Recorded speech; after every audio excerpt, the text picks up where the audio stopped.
Hello, and welcome back to another evening of shared stories and deep dives. Tonight, we are going somewhere dark, somewhere warm, somewhere familiar.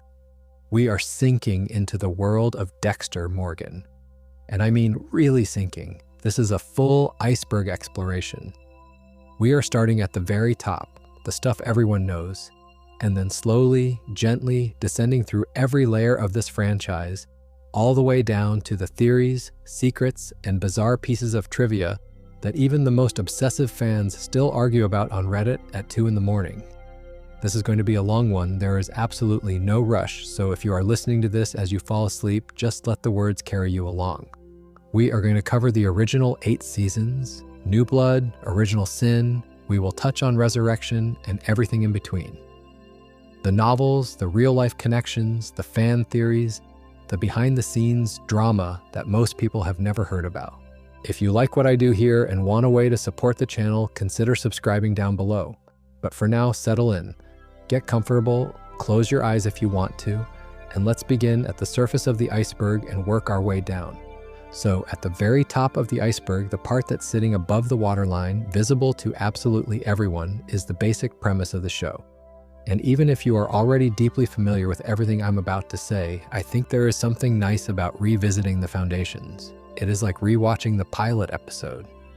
You know what is coming, but it still feels right. Dexter Morgan is a blood spatter analyst who works for the Miami Metro Police Department's Homicide Division. On the surface, he seems like a relatively normal guy, a bit awkward, sure, a bit quiet. He brings donuts to the office. He makes polite conversation. He has a girlfriend, then a wife, then kids. He goes to barbecues. He smiles when people expect him to smile. But underneath all of that, Dexter has a secret life. He is a serial killer. And not just any serial killer. He is a serial killer who only kills other killers, murderers, rapists, people who have slipped through the cracks of the justice system and gotten away with their crimes. That is who Dexter hunts. He follows a strict set of rules when he does this. Those rules are called the Code of Harry, named after his adoptive father, Detective Harry Morgan. Harry recognized very early on that his adopted son had violent urges, a need to kill that was not going to go away no matter how much therapy or love was thrown at it. And rather than turning Dexter over to the authorities or having him institutionalized, Harry made a very controversial decision. He decided to channel those urges. He taught Dexter how to kill without getting caught. He taught him to blend in with normal society, to fake emotions, to maintain a cover story. And most importantly, Harry gave Dexter 2 core rules. Rule number 1, don't get caught. Rule number 2, only kill people who deserve it. People who are guilty beyond any reasonable doubt and who have escaped the justice system. Now, what makes this premise so compelling and what hooked millions of viewers from the very first episode is that Dexter's inner world is conveyed entirely through voiceover narration. You hear his thoughts constantly, and those thoughts are darkly funny, weirdly relatable, and deeply unsettling all at the same time. The very first lines of the entire series set the tone perfectly. Dexter's thoughts are revealed to us as he drives through nighttime Miami. He says his name is Dexter Morgan. He does not know what made him the way he is, but whatever it was left a hollow place inside. He says people fake a lot of human interactions, but he feels like he fakes them all, and he fakes them very well. That is his burden, but he does not blame his foster parents for that. Harry and Doris Morgan did a wonderful job raising him. They are both dead now, and he did not kill them. Honest. That opening tells you everything you need to know about the show. It is dark, it is self-aware. It is strangely charming, and it is about a man who is both a monster and somehow, against every rational instinct, somebody you find yourself rooting for. The origin of why Dexter is the way he is goes back to when he was 3 years old. And this is one of the most disturbing backstories in television history, honestly. Dexter and his older brother Brian were born to a woman named Laura Moser. Laura was a confidential informant working with the police. Specifically, she was working with Harry Morgan, and here's where it gets complicated because Harry was not just her handler, he was also her lover. Laura was feeding information to Harry about a drug lord named Hector Estrada, but Estrada found out, and what followed was one of the most traumatic events you could possibly imagine. Laura, along with Dexter and Brian, was taken to a shipping container at a cargo yard. Inside that container, Estrada's men, led by a guy named Santos Jimenez, butchered Laura and several others with a chainsaw, right there in front of her children. And after the killing was done, 2 tiny boys were left sitting in 2 inches of their mother's blood for 2 days before Harry Morgan found them and pulled them out. Harry adopted Dexter, but he did not adopt Brian. Brian was sent into the foster care system and basically forgotten about. And that decision, Harry choosing one brother over the other, planted the seeds for the very first season's central conflict, because Brian Moser, that abandoned older brother, grew up to become the ice truck killer. And that is where season 1 of Dexter really picks up steam. Brian, operating under the alias Rudy Cooper, becomes a serial killer who targets women and leaves their bodies completely drained of blood, dismembered and carefully arranged. He is sending messages to Dexter through these crime scenes, playing games with him, taunting him, trying to reconnect with the brother he lost. Brian even starts dating Deborah, Dexter's adoptive sister, as a way to get closer to Dexter. He literally embeds himself into the Morgan family. And the whole season builds toward this gut-wrenching reveal when Dexter finally discovers that the killer he has been hunting is his own flesh and blood. Brian wants them to be a team. He wants Dexter to embrace what they are, to kill together, to abandon the code of Harry entirely. But Dexter chooses Deborah. He kills Brian instead, slits his throat and stages it to look like a suicide. It is the first major moral test of the series, and it sets the template for everything that follows. Dexter is not just a killer, he is a killer who is constantly forced to choose between his nature and the people he cares about. And he does not always make the right choice, but in this case, in this first season, he does. Season 2 takes things in a completely different direction. A group of scuba divers discover Dexter's underwater dumping ground. All those trash bags full of dismembered body parts that Dexter has been tossing off his boat for years.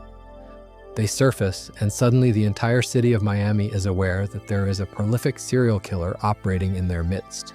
The press dubs this unknown killer the Bay Harbor Butcher. And the FBI sends in a special agent named Frank Lundy to lead the investigation. This is probably the most tense Dexter has ever been, at least in those early seasons.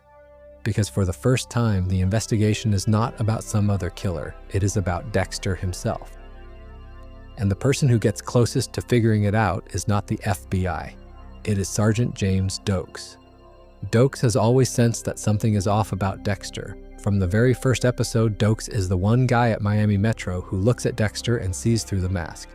He does not know exactly what Dexter is, but he knows something is deeply wrong. The season ends with Dokes being framed as the Bay Harbor Butcher. Dexter kidnaps him and hides him in a cabin in the Everglades while he figures out what to do.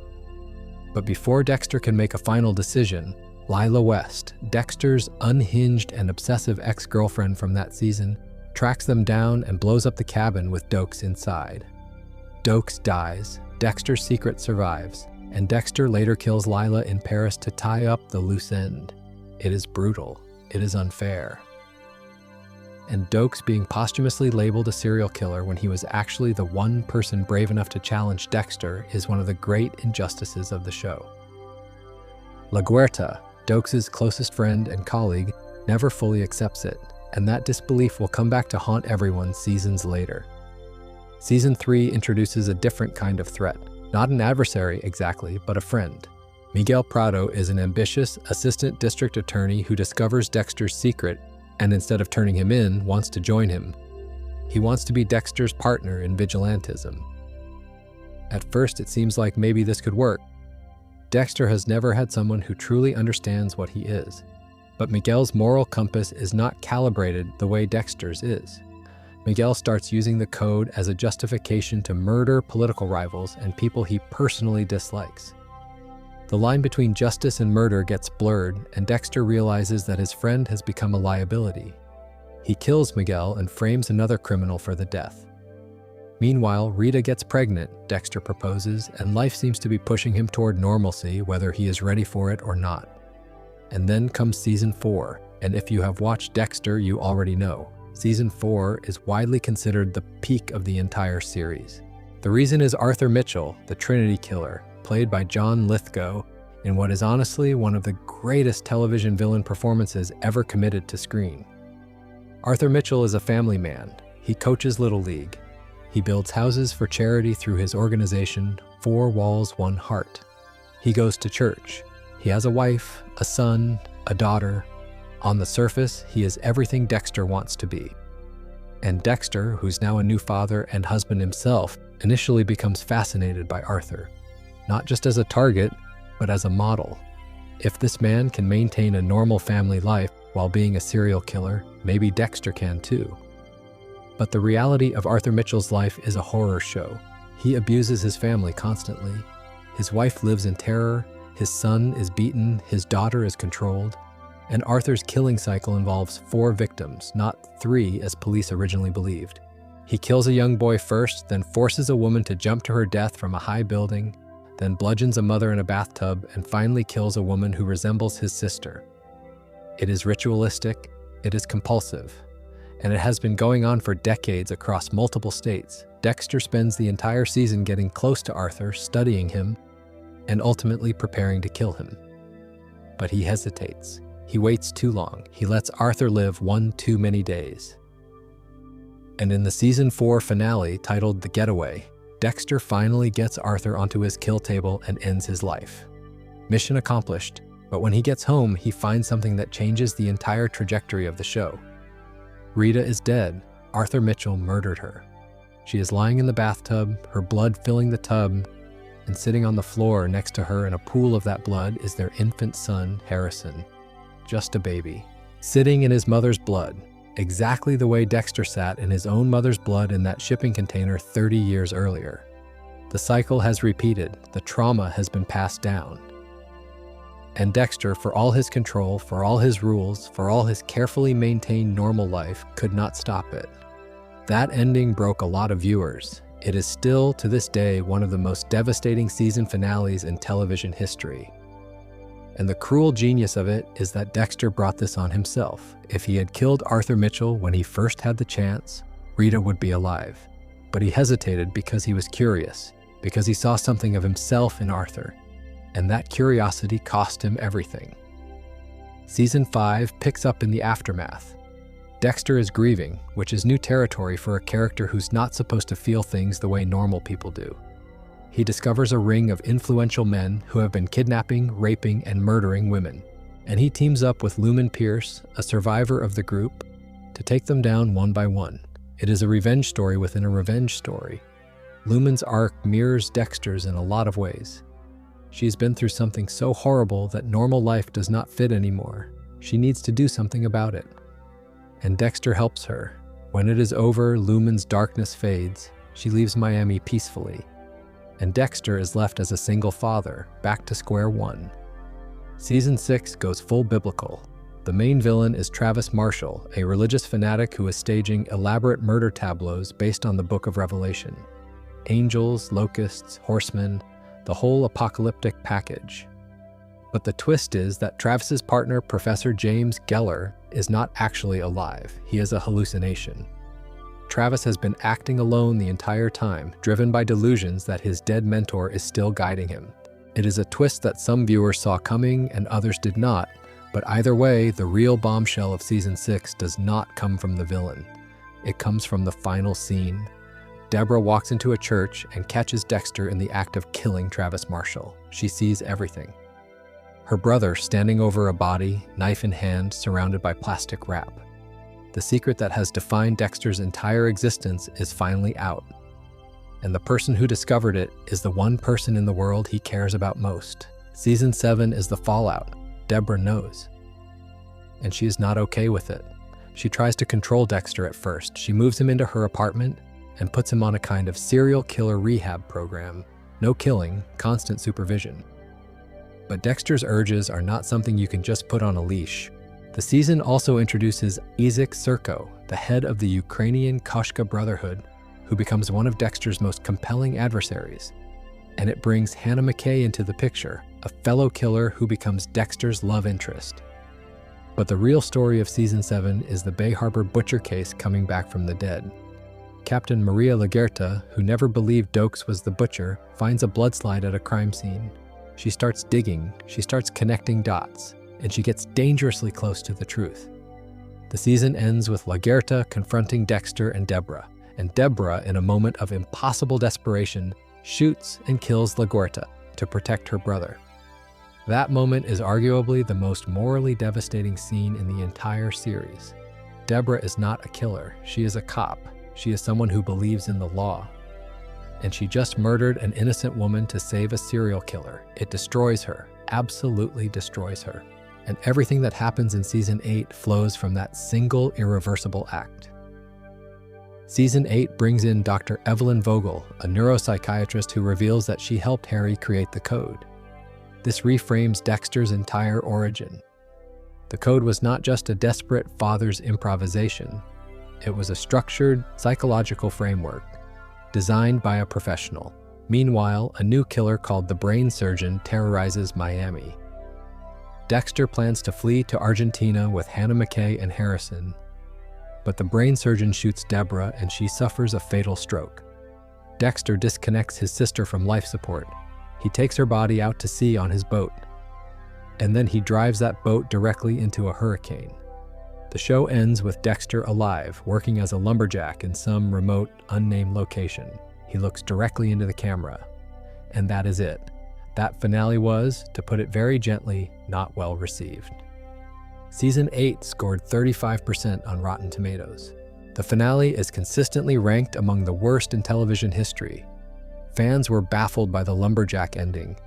After 8 seasons of a show about consequence and identity, Dexter just walks away. No arrest, no execution, no final reckoning. Just a guy with a beard stacking wood in the forest. But the story did not end there. In 2021, the franchise came back with Dexter: New Blood.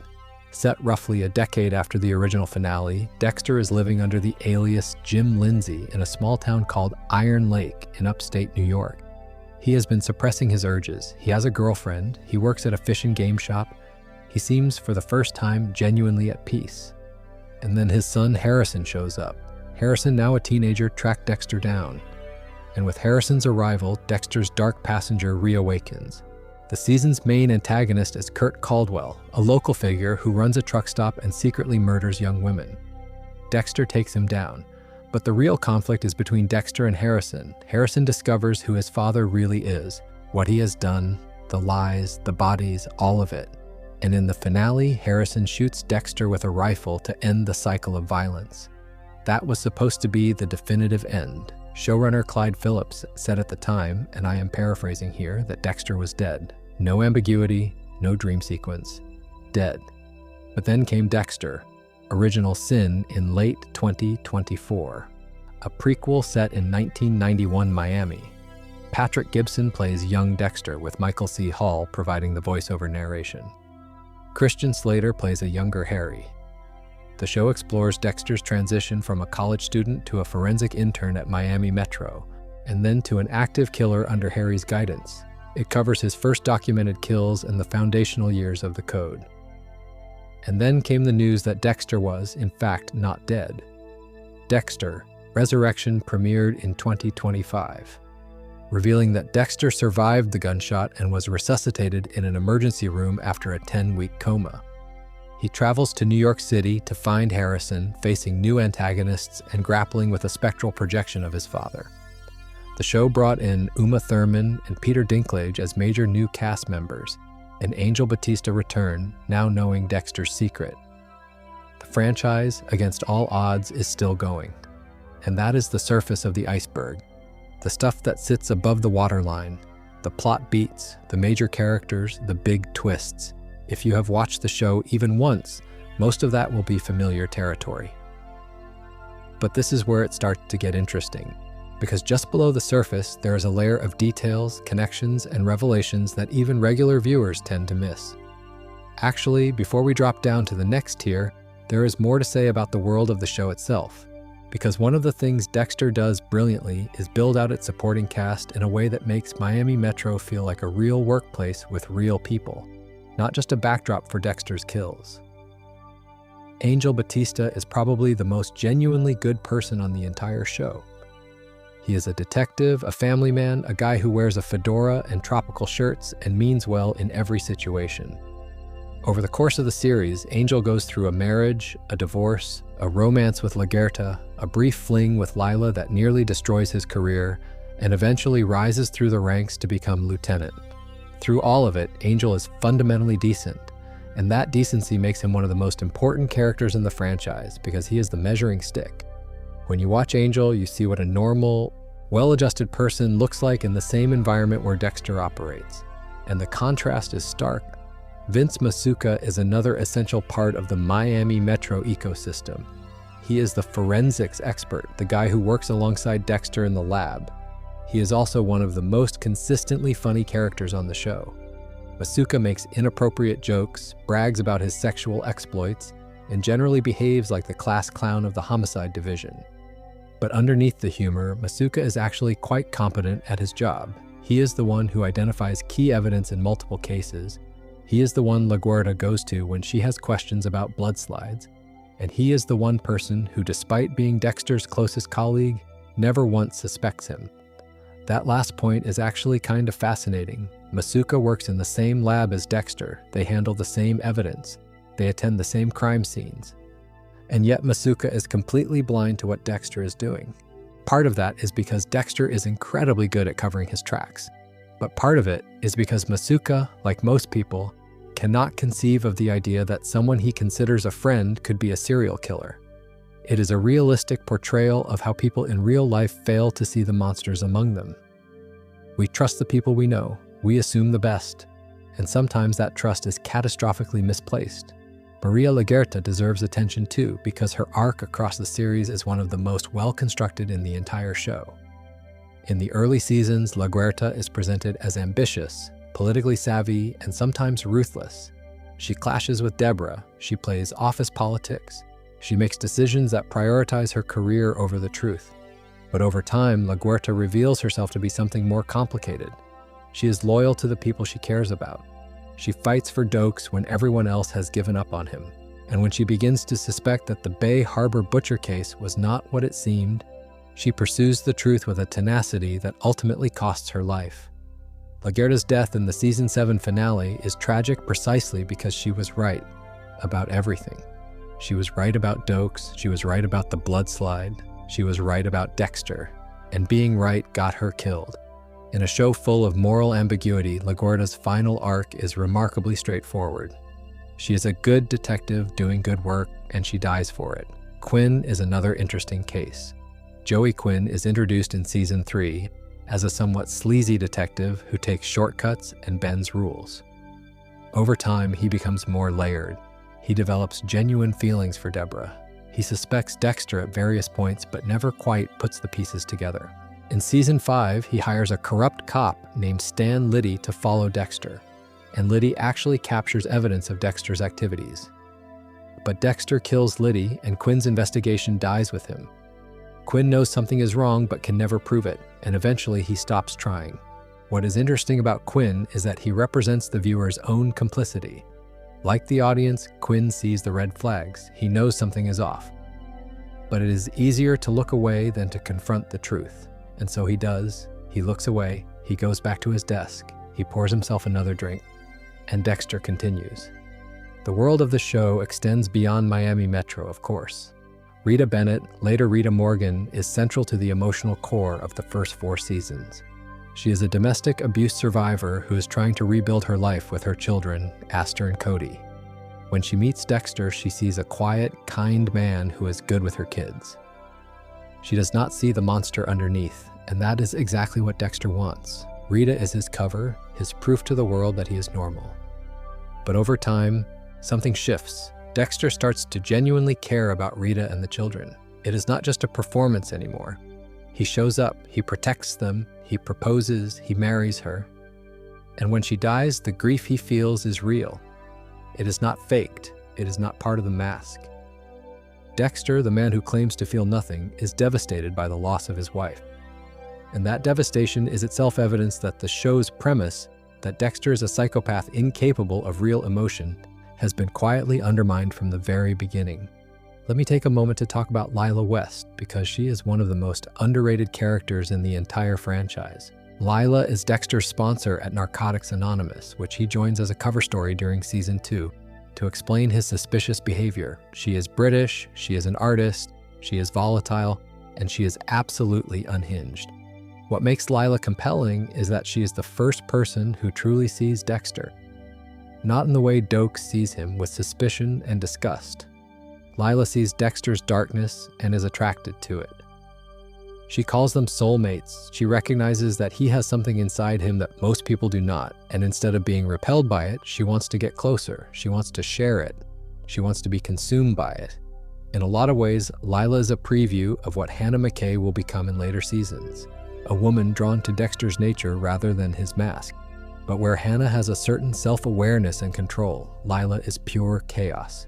She frames Angel Batista for rape by drugging him and then taking roofies to make it look like he assaulted her. She stalks Dexter, she threatens Rita, she burns down a house with children inside, and ultimately, she tracks Dokes to the cabin where Dexter is holding him and blows it up, killing Dokes in the process. Dexter follows Lila to Paris and kills her there. It is one of the few kills in the series that happens outside of Miami, and it carries a certain finality to it. Lila had to go. She knew too much. She was too dangerous, and she was too unpredictable for Dexter to control. What I find interesting about Lila is that she exposes a flaw in the code that the show rarely addresses directly. The code says Dexter should only kill people who are murderers. Lila kills Dokes, which technically makes her eligible under the code. But the real reason Dexter kills her is not justice, it is self-preservation. She is a threat to his secret.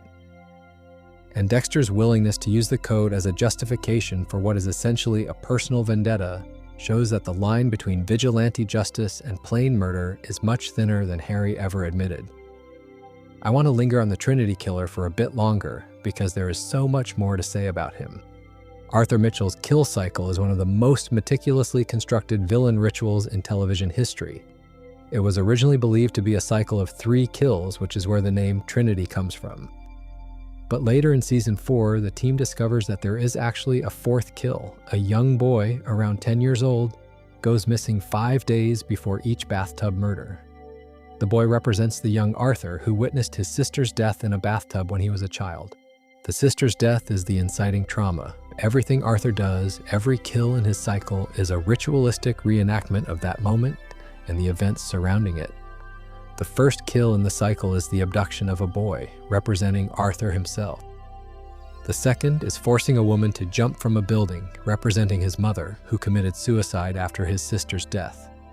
The third is bludgeoning a woman in a bathtub, representing his sister. And the fourth, the bathtub kill of a different woman, closes the loop. Each cycle is Arthur reliving the worst day of his childhood over and over again, unable to stop, unable to move past it. What makes Arthur so terrifying is his domesticity. He builds houses for charity, he goes to church, he coaches his son's baseball team. His public persona is so thoroughly constructed that he has maintained it for decades without a single person suspecting him. When Dexter first encounters Arthur, he is almost admiring.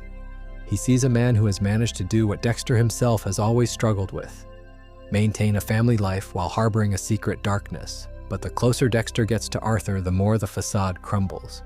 Arthur beats his son Jonah. He controls his daughter Rebecca. He terrorizes his wife Sally to the point where she flinches at his footsteps. The Mitchell household is a prison disguised as a home, and Arthur's charity work, the house building with 4 walls, 1 heart, is just another layer of the disguise.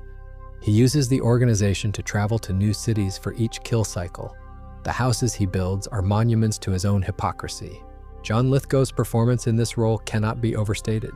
He brings a physical menace to Arthur that is genuinely unsettling. There is a scene where Arthur discovers that someone has stolen his money and identification, and his reaction is volcanic. He rages through his house, demanding jewelry and cash from his family, threatening his own son. Lithgow plays these moments with such raw ferocity that you forget you are watching an actor. You are watching a monster. And the thing that makes it all the more devastating is that Dexter sees through Arthur. He sees the abuse. He sees the control. He sees exactly what kind of man Arthur Mitchell is. And he still hesitates to kill him. That hesitation is the central sin of season 4. It is what costs Rita her life, and it is what makes the season so painfully effective as drama. So let's go a little deeper. Now, the first thing I want to talk about at this level of the iceberg is something that a lot of casual viewers either missed entirely or did not fully appreciate the weight of. And that is the truth about how Harry Morgan died. For most of the first season, and even into the second, the show presents Harry's death as a natural one. Heart disease. A good man who gave everything to his family and the Force, and whose body just gave out. That is the version Dexter grew up believing. That is the version Deborah grew up believing. And that is the version most viewers accepted until the show pulled the rug out. In season 2, when Dexter has Dokes imprisoned in a cabin in the Everglades, Dokes drops a hint. He tells Dexter that while looking into his past, he learned something about Harry's death that the higher-ups at Miami Metro did not want anyone to know. He refuses to say more unless Dexter lets him go. Dexter does not let him go, but the seed is planted. Later in that same season, Dexter goes to Captain Tom Matthews and asks about Harry's death directly. And Matthews, after a lot of reluctance, finally tells him the truth. Harry did not die of heart disease, he committed suicide. He overdosed on his heart medication, and shortly before he did it, he asked Matthews to look after Dexter and Deborah. Matthews buried the autopsy report to protect the kids. But the real gut punch comes from the flashback that triggers this revelation. In the episode, Dexter is at the cabin with Dokes, and he kills a drug trafficker named Jose Garza right in front of him as part of his plan to frame Dokes as the butcher. After the kill, Dokes, shaking, tells Dexter to stay away from him. And those two words, stay away, unlock a memory that Dexter had buried. 3 days before Harry's death, Harry walked into a room and found Dexter chopping up the body of Juan Reynes, a pimp that Harry himself had been trying to catch. Dexter was practically beaming. He was proud. He thought he had done exactly what Harry trained him to do. He expected approval. Instead, Harry looked at the dismembered body, at the plastic wrap, at his son standing there covered in blood. And he vomited. He looked at Dexter and said those same words, stay away. And then Harry went home and killed himself. Because despite creating the code, despite spending years grooming Dexter into a controlled killer, Harry could not stomach the reality of what he had built. The theory was fine, the concept was manageable. But seeing it, actually seeing the blood and the body parts and the calm efficiency of his own son doing exactly what he had been trained to do, that broke something in Harry that could not be fixed. This is one of the most important revelations in the entire franchise because it fundamentally reframes Harry's character. Harry is not the noble father figure the show initially presents him as. He is a deeply flawed, deeply compromised man who made a series of terrible decisions and then could not live with the consequences. And Dexter has to carry the knowledge that he is the reason his father killed himself. That is a staggering amount of weight for any character to bear, let alone one who is supposedly incapable of feeling. And speaking of what Dexter is supposedly incapable of, let's talk about the Dark Passenger. Because the show does something really clever with this concept over the course of its run, and I think a lot of viewers missed just how significant it is. The Dark Passenger is Dexter's name for his compulsion to kill. It is this thing inside him that drives him. He talks about it like it is a separate entity, something that got into him in that shipping container when he was 3 years old, something that possesses him. For most of the series, that framing goes unchallenged. The Dark Passenger is just part of the Dexter mythology, like the Code or the Kill Room or the Blood Slides. But in Season 8, there is a conversation between Dexter and the ghost of Harry that completely changes the game. Harry asks Dexter where he came up with the term Dark Passenger. Dexter says he thought he got it from Harry. And Harry says no, he gave Dexter the code. The Dark Passenger was all Dexter. Dexter pushes back. He says Harry told him it got into him too early in the shipping container, like he thought Dexter was possessed. And Harry corrects him. He says he meant Dexter was traumatized, not possessed. He remembers the first time Dexter used the term. He must have been about 12 years old. Harry says he just let it go because he could not let Dexter blame himself for feelings that were too complicated for a young boy to understand. And then Harry says something that cuts right to the bone. He says maybe the Dark Passenger is just a feeling. Dexter says it cannot be. Harry asks why. And Dexter admits the real reason, because if there is no Dark Passenger, then he is responsible for everything he has done. Harry's response is devastating in its simplicity. He tells Dexter that it is a whole lot simpler to pin all the blame on something else, and it is much scarier to think that the dark passenger is no more real than Harry himself. That line is doing so much heavy lifting because Harry, as he appears in the show after his death, is a hallucination. He is not a ghost. He is a projection of Dexter's subconscious. So when Harry says the dark passenger is no more real than he is essentially telling Dexter that both of these coping mechanisms, the imaginary father figure and the imaginary monster inside him, are constructs. Dexter has been using them to avoid confronting a very simple and very terrifying truth. He kills because he chooses to kill, not because something makes him do it. Now let's talk about the blood slides, because they deserve more attention than just being a plot device. Dexter keeps a blood slide from every single person he kills. He stores them in a small wooden slide box hidden inside the air conditioning unit in his apartment. This is established in the very first episode. When Dexter comes home from a kill, the first thing he does is go to the AC unit, remove the casing, pull out the box, and add the new slide. The slides function as trophies, and this is directly borrowed from real serial killer behavior. Many real serial killers keep mementos of their victims. It is a way of reliving the moment, of maintaining control, of proving to themselves that it really happened. For Dexter, the slides are that, but they are also something more personal. They are evidence of him following the code. Each slide represents someone who deserved to die. Each one is proof that Harry's system works. What a lot of people forget is that when Lagerda finds a blood slide at the church crime scene in season 7, she asks Vince Masuka about who at Miami Metro has ever used blood slides at crime scenes. And Masuka tells her there was only one person who ever did that: James Dokes, the Bay Harbor butcher. This is what initially redirects LaGuerta's suspicion away from Dexter and back toward the old butcher case. But of course, LaGuerta is too smart to stop there, and she eventually connects the dots to Dexter himself. And when the slides finally get discovered by Deborah, also in season 7, it happens in one of the most quietly devastating scenes in the entire series.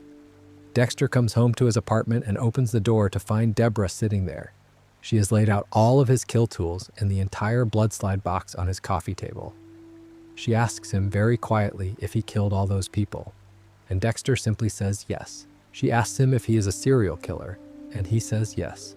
That moment is so powerful because of how still it is. There is no shouting, no dramatic music, just two people in a room, and a truth that has been hovering over them for 7 years finally being spoken out loud. Deborah runs, Dexter chases her, she stops in the street to vomit, and that is how the world shifts between them. Now, I want to talk about something that tends to make people a little uncomfortable, and understandably so. In season 6, Deborah begins seeing a therapist, and through those sessions, she comes to realize that her feelings for Dexter are not purely familial. She has romantic feelings for him. She is in love with her adopted brother. Now, to be clear, Dexter and Deborah are not biologically related. Dexter was adopted by the Morgans, but they grew up as siblings. They refer to each other as brother and sister, and so when the show introduced this romantic angle, a lot of viewers were thrown by it. Some thought it came out of nowhere. But here is the interesting thing. According to reports, actress Jennifer Carpenter played Deborah with a romantic undercurrent toward Dexter from the very beginning of the series.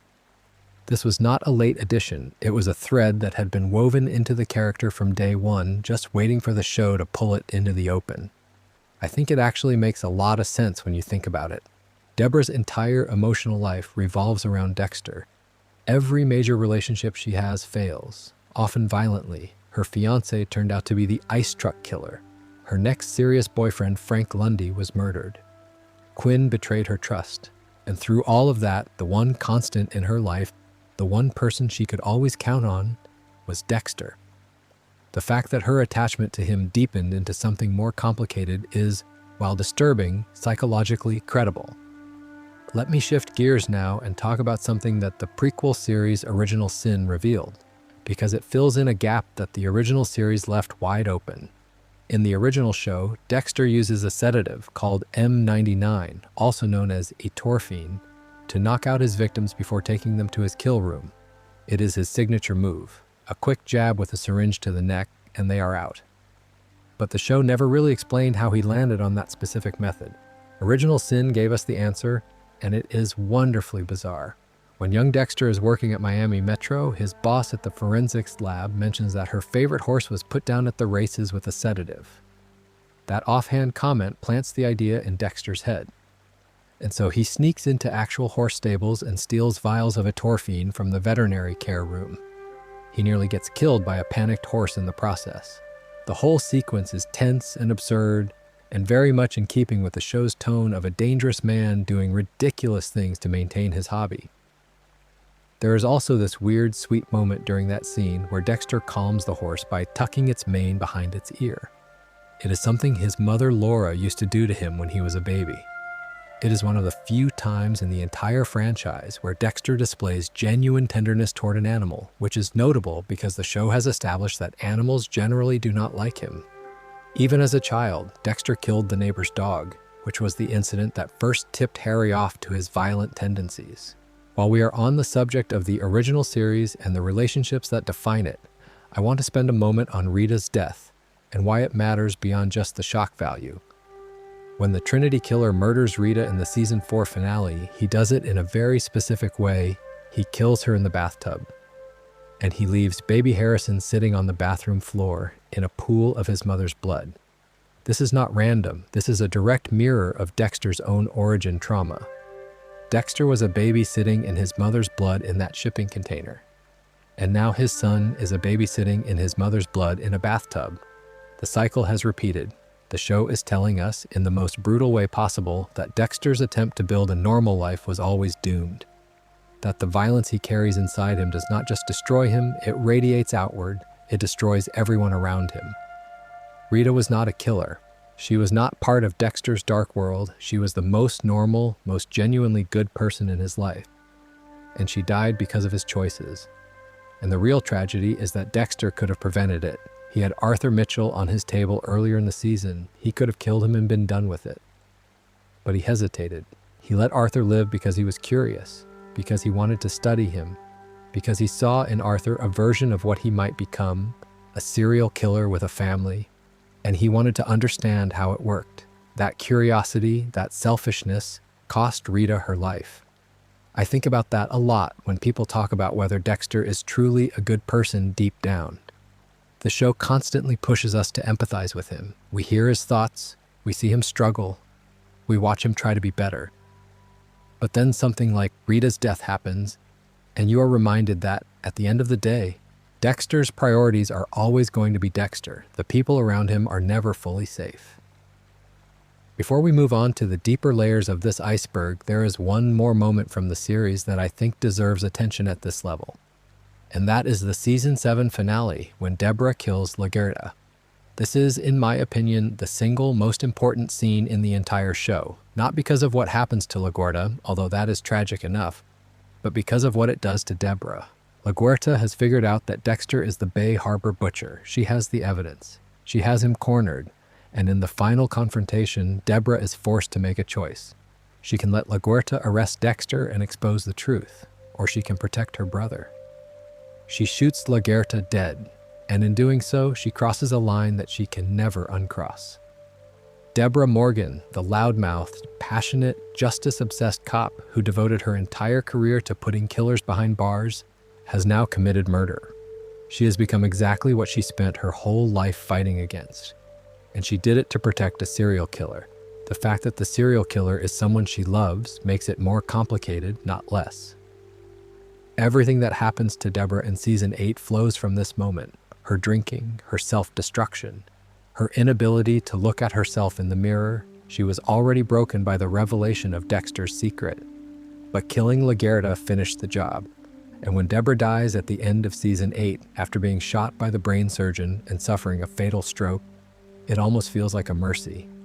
Not for the audience, but for her. She had been carrying an impossible weight, and putting it down was the only way out.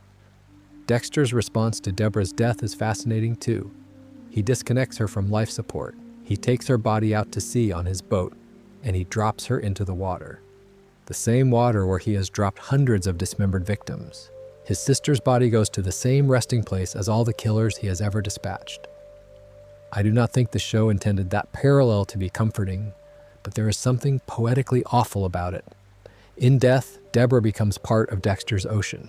part of his ritual, whether she wanted to be or not. And that, I think, is a good place to pause for a moment. Take a breath. If you are still awake, which I hope you are because we are about to go much deeper, just settle in a little more. Because the next tier of this iceberg is where things start to get really interesting. We are moving past the show itself now, past the episodes and the plot twists and the character arcs. We are going into the space where the real world and the fictional world start to overlap, where the books diverge from the show, where real serial killers cast shadows across the story, and where the production of the show itself becomes almost as dramatic as anything that happened on screen. There is also something worth saying about the way the show handles the concept of family, because it is one of the most consistent and underappreciated themes in the entire franchise. Every single season of Dexter is, at its core, about family. Not just Dexter's family, but the idea of family itself. What it means, what it demands, what it costs.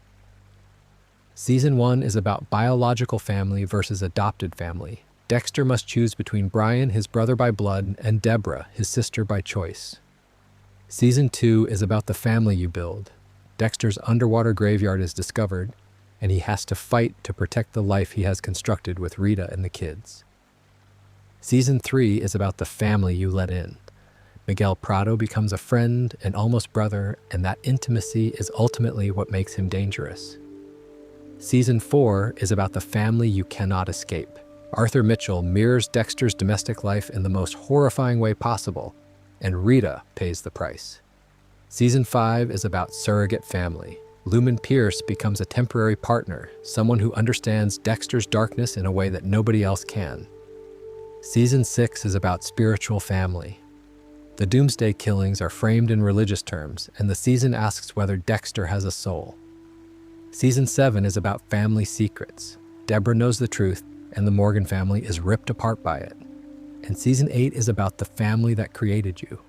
Dr. Vogel reveals that she helped design the code, which means Dexter's entire identity was shaped by people who may not have had his best interests at heart. New Blood continues this theme.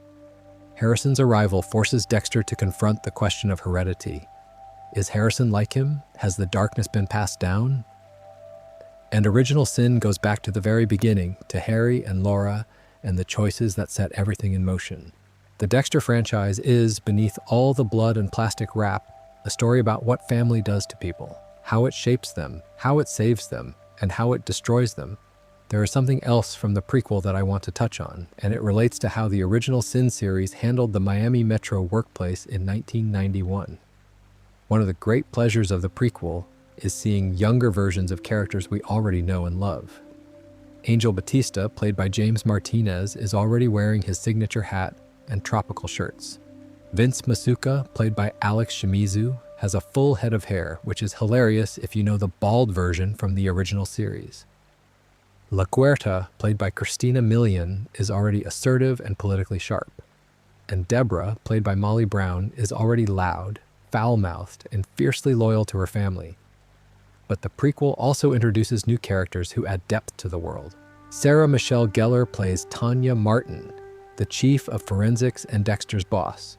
Patrick Dempsey plays Captain Aaron Spencer, a figure who becomes increasingly complicated as the season progresses. And Reno Wilson plays Bobby Watt, Harry's partner on the Force. One of the most interesting dynamics in Original Sin is the relationship between young Dexter and young Angel. There is a scene in episode 7 where Dexter gives Angel genuinely good advice about a personal matter. Angel is grateful and says something like, "Thanks for talking me off the ledge." It is a warm, friendly moment. But knowing what we know about the future, knowing that Angel will eventually learn Dexter's secret in New Blood, it takes on a completely different tone. Will future Angel remember this moment of kindness and wonder whether any of it was real? Will he look back at decades of friendship and realize it was built on lies? That is the tragedy embedded in every interaction between Dexter and his colleagues. Every smile, every joke, every moment of camaraderie is shadowed by the truth that Dexter is hiding in plain sight. The prequel also made a point of showing Dexter's very first day at Miami Metro. When he enters the forensics lab for the first time, his boss directs him to a smaller desk and chair. He sits down, gets comfortable, and starts spinning in the chair. This is something the older Dexter does repeatedly in the original series. It is a callback that works on two levels. For new viewers, it is just a playful character moment. For longtime fans, it is a direct connection to the Dexter they already know and love. The chair spin is Dexter performing normalcy, acting like an excited kid at a new job, while internally he is thinking about something far darker. So let's keep going. Let's sink a little further. All right, we are sinking deeper now. This is the part of the iceberg where casual fans start to lose their footing. The stuff down here requires either a deep reading of the show, knowledge of the source material, or the kind of late-night internet research that only happens when you cannot sleep and you have exhausted every other option. Which, given that you're listening to this, might be exactly where you are right now. Let's start with something that I think is genuinely fascinating, and that is the relationship between the Dexter television series and the novels it was based on. Because they are very different animals, and understanding where they diverge tells you a lot about the choices the show made. The show is based on a series of novels by an author named Jeff Lindsay. His real name is Jeffrey P. Freundlich. He was born in Miami, which is fitting, and he graduated from Middlebury College in Vermont in 1975. His wife, and this is a fun bit of trivia, is Hillary Hemingway, the niece of Ernest Hemingway. She is an author in her own right, and many of Lindsay's earlier published works include her as a co-author. The first novel, Darkly Dreaming Dexter, was published in 2004. It won the Dilys Award in 2005 and the Book to TV Award in 2007. And Lindsay originally wanted to call it something completely different. He wanted the title to be Pinocchio Bleeds, which was suggested by his middle daughter, but his publisher said no, which is probably for the best in terms of marketing, though I will admit Pinocchio Bleeds has a certain ring to it. The first season of the television show closely follows the first novel. The basic structure is the same. Dexter working at Miami Metro, the ice truck killer sending him messages. The eventual reveal that the killer is Brian Moser, his biological brother. But here is where it gets really interesting. In the book, the ending is completely different from the show. In the novel, Dexter does not kill Brian. Instead, he lets Brian kill Lagerta. He actually helps his brother escape out of a sense of familial loyalty. In the book, Lagerta dies and Brian walks free, and Dexter is left standing at Lagerta's funeral feeling sad but unable to cry. That is a radically different moral outcome than what the show chose to do. The show had Dexter kill Brian and save Deborah, which set the entire series on a trajectory of Dexter choosing his adoptive family over his biological nature. After season 1, the show departed entirely from Lindsay's book plots. There are 8 novels total in the series. The second book, Dearly Devoted Dexter, has Dexter and Sergeant Dokes reluctantly teaming up against a threat from Dokes' past, which is nothing like season 2 of the show. The fourth novel has Dexter married and settled after a honeymoon in Paris. The fifth introduces a daughter named Lily Ann, a character who never exists in the show. The sixth involves a coven of cannibals. The seventh has a megastar actor shadowing Dexter for research. And the eighth has Dexter suspected of murdering his wife, his lover, and a famous movie star. None of these plots were adapted for television. The show went in completely original directions after the first season. And Jeff Lindsay seemed to be fine with that. He even made a cameo appearance in the 10th episode of season 3.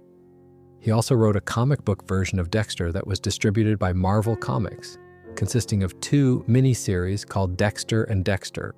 Down Under, what is interesting to me about all this is how the show and the books represent 2 different philosophies about the same character. The books lean harder into the supernatural or pseudo-supernatural aspects of Dexter's nature. The dark passenger in the novels is treated as something more tangible, more separate from Dexter himself. The show, especially in its later seasons, moved toward a more psychological interpretation, suggesting that the dark passenger is just a coping mechanism for trauma. Same character, 2 very different ways of understanding what he is. Now, I want to talk about something that gets brought up a lot in Dexter fan communities, and that is the question of real-life inspiration. Did Jeff Lindsay base Dexter on a real person? And the answer is both more mundane and more interesting than you might expect. Lindsay has said in interviews that the idea for Dexter came to him at a businessman's lunch in his hometown. He was asked to speak about encouraging the arts, and while he was sitting at the head table looking out at the audience, he watched people smiling when they did not mean it, handing out business cards, talking with their mouths full. And the idea just popped into his head, uninvited, that serial murder is not always a bad thing. He has been quick to clarify that he did not actually want to kill anyone at that lunch, but the seed was planted. What if there was a serial killer who killed people we all agreed deserve it? What if we found ourselves rooting for that person? So the initial inspiration was not a real serial killer. It was watching fake people at a business lunch. But over the years, fans and critics have drawn connections between Dexter and several real-world figures. And some of those connections are genuinely eerie. The most commonly cited parallel is Pedro Rodrigues Filho, a Brazilian serial killer who was often nicknamed the Brazilian Dexter. Filho was born in 1954, and his life was violent from the very beginning. His father was abusive and actually injured him while he was still in the womb, leaving him with a damaged skull. By the age of 14, Filho committed his first murder, killing the vice mayor of his town in retaliation for firing his father. He went on to kill over 100 people, and the vast majority of them were people he considered bad. Rapists, drug dealers, other murderers. He even killed his own father, who had murdered his mother and reportedly chewed on the man's heart after stabbing him 22 times. Filho shared a core theme with Dexter, a vigilante killer who targets those he deems deserving of death. But the similarities largely end there. Filho never worked for the police. He was not a blood spatter analyst. He did not follow a code, and his methods were far more brutal than anything Dexter would contemplate. After being released from prison, Filho became a YouTuber, which is genuinely one of the stranger sentences I have ever said out loud. He died in 2023. Another parallel that fans have drawn is to Manuel Pardo, a former Florida police officer who was convicted of 9 murders in 1986. Like Dexter, Pardo claimed his actions were righteous. He targeted drug dealers and people he believed were harmful to society. And like Dexter's blood slides, Pardo kept Polaroid photos of his victims as trophies. The Florida connection adds another layer, since Dexter also operates in Miami. And here's a detail that might be a coincidence or might not be. In Season 3 of Dexter, one of the main characters is named Miguel Prado. That name is suspiciously close to Manuel Pardo. Whether that is a deliberate nod or just a coincidence, nobody has ever confirmed. The Trinity killer from Season 4 also draws comparisons to a real killer.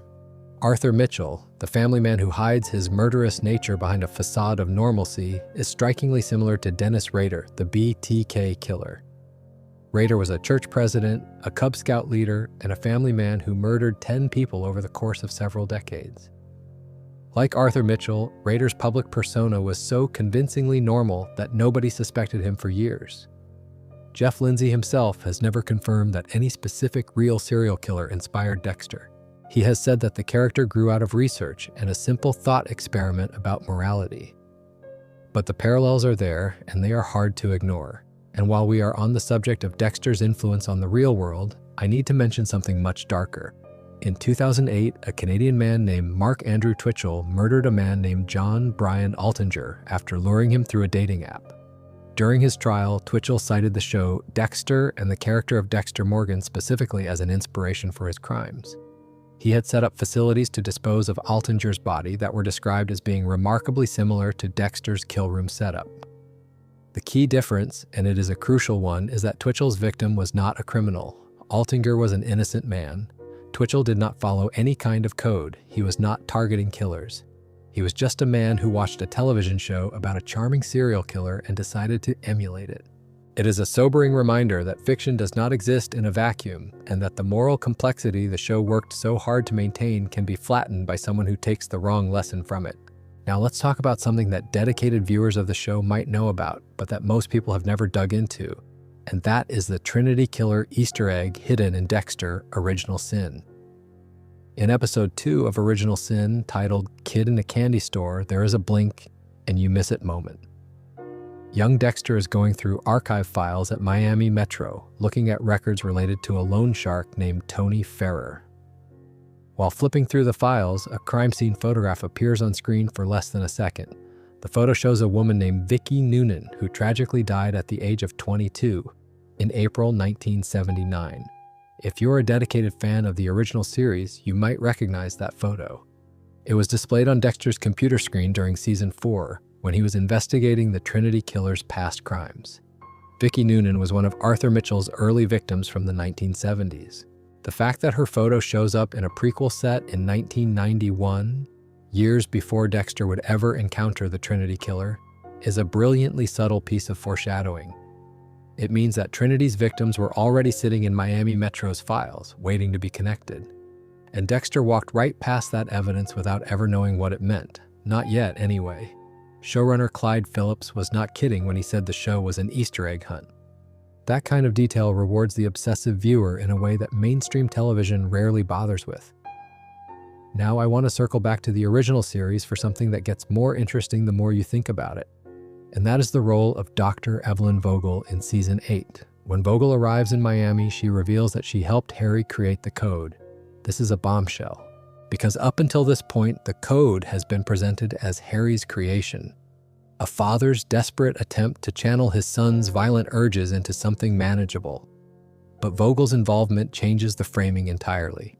The code was not just a father's improvisation, it was a structured psychological framework designed by a professional neuropsychiatrist who viewed psychopaths as, and I am quoting the show here, alpha males, perfect, and a gift to society.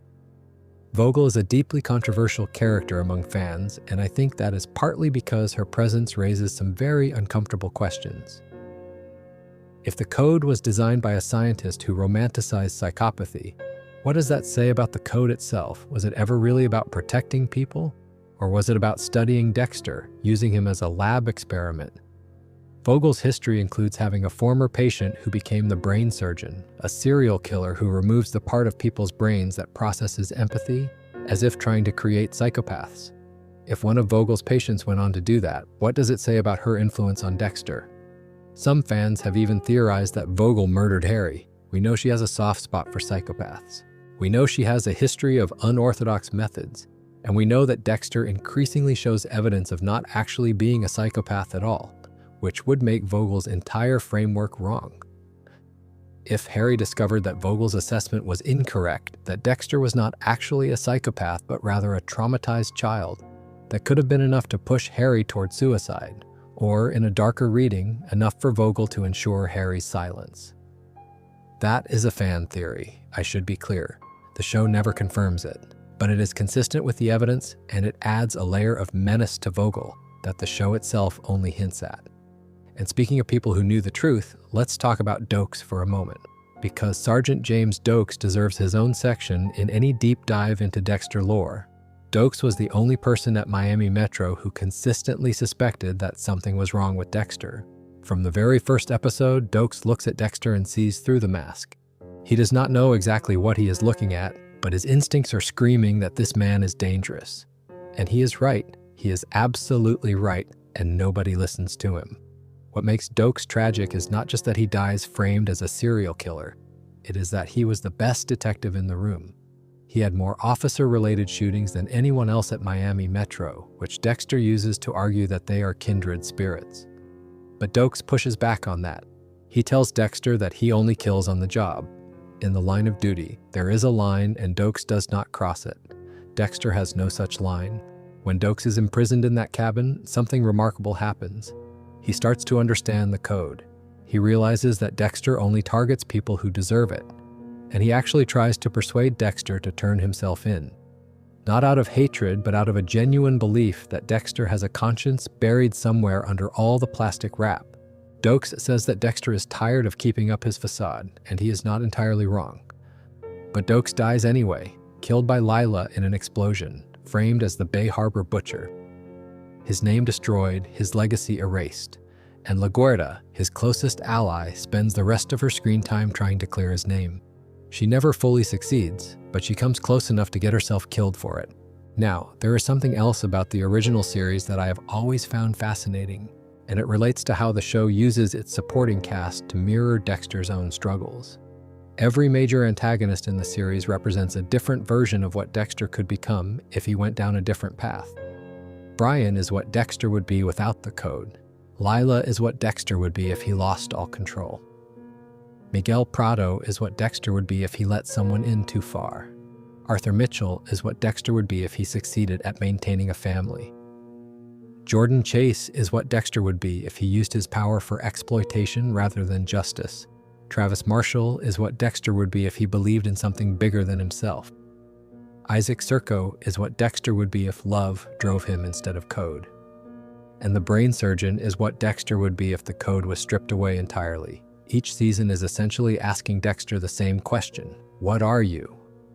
And each antagonist is a possible answer. The genius of the show at its best is that Dexter never fully answers the question. He is always somewhere between all of those possibilities, always sliding along the spectrum, never quite landing on one identity.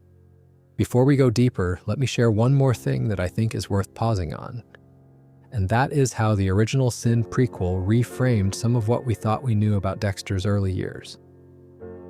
One of the most significant reveals from Original Sin is that Dexter used the pseudonym Patrick Bateman when ordering M99 in the original series. For those who do not know, Patrick Bateman is the protagonist of American Psycho, Bret Easton Ellis's novel about a wealthy Wall Street investment banker who is also a serial killer. In the original series, this was just a fun Easter egg. But Original Sin deepens it by showing us that young Dexter was a fan of the novel. In one scene, a photographer asks him to think of something that makes him happy for a graduation photo.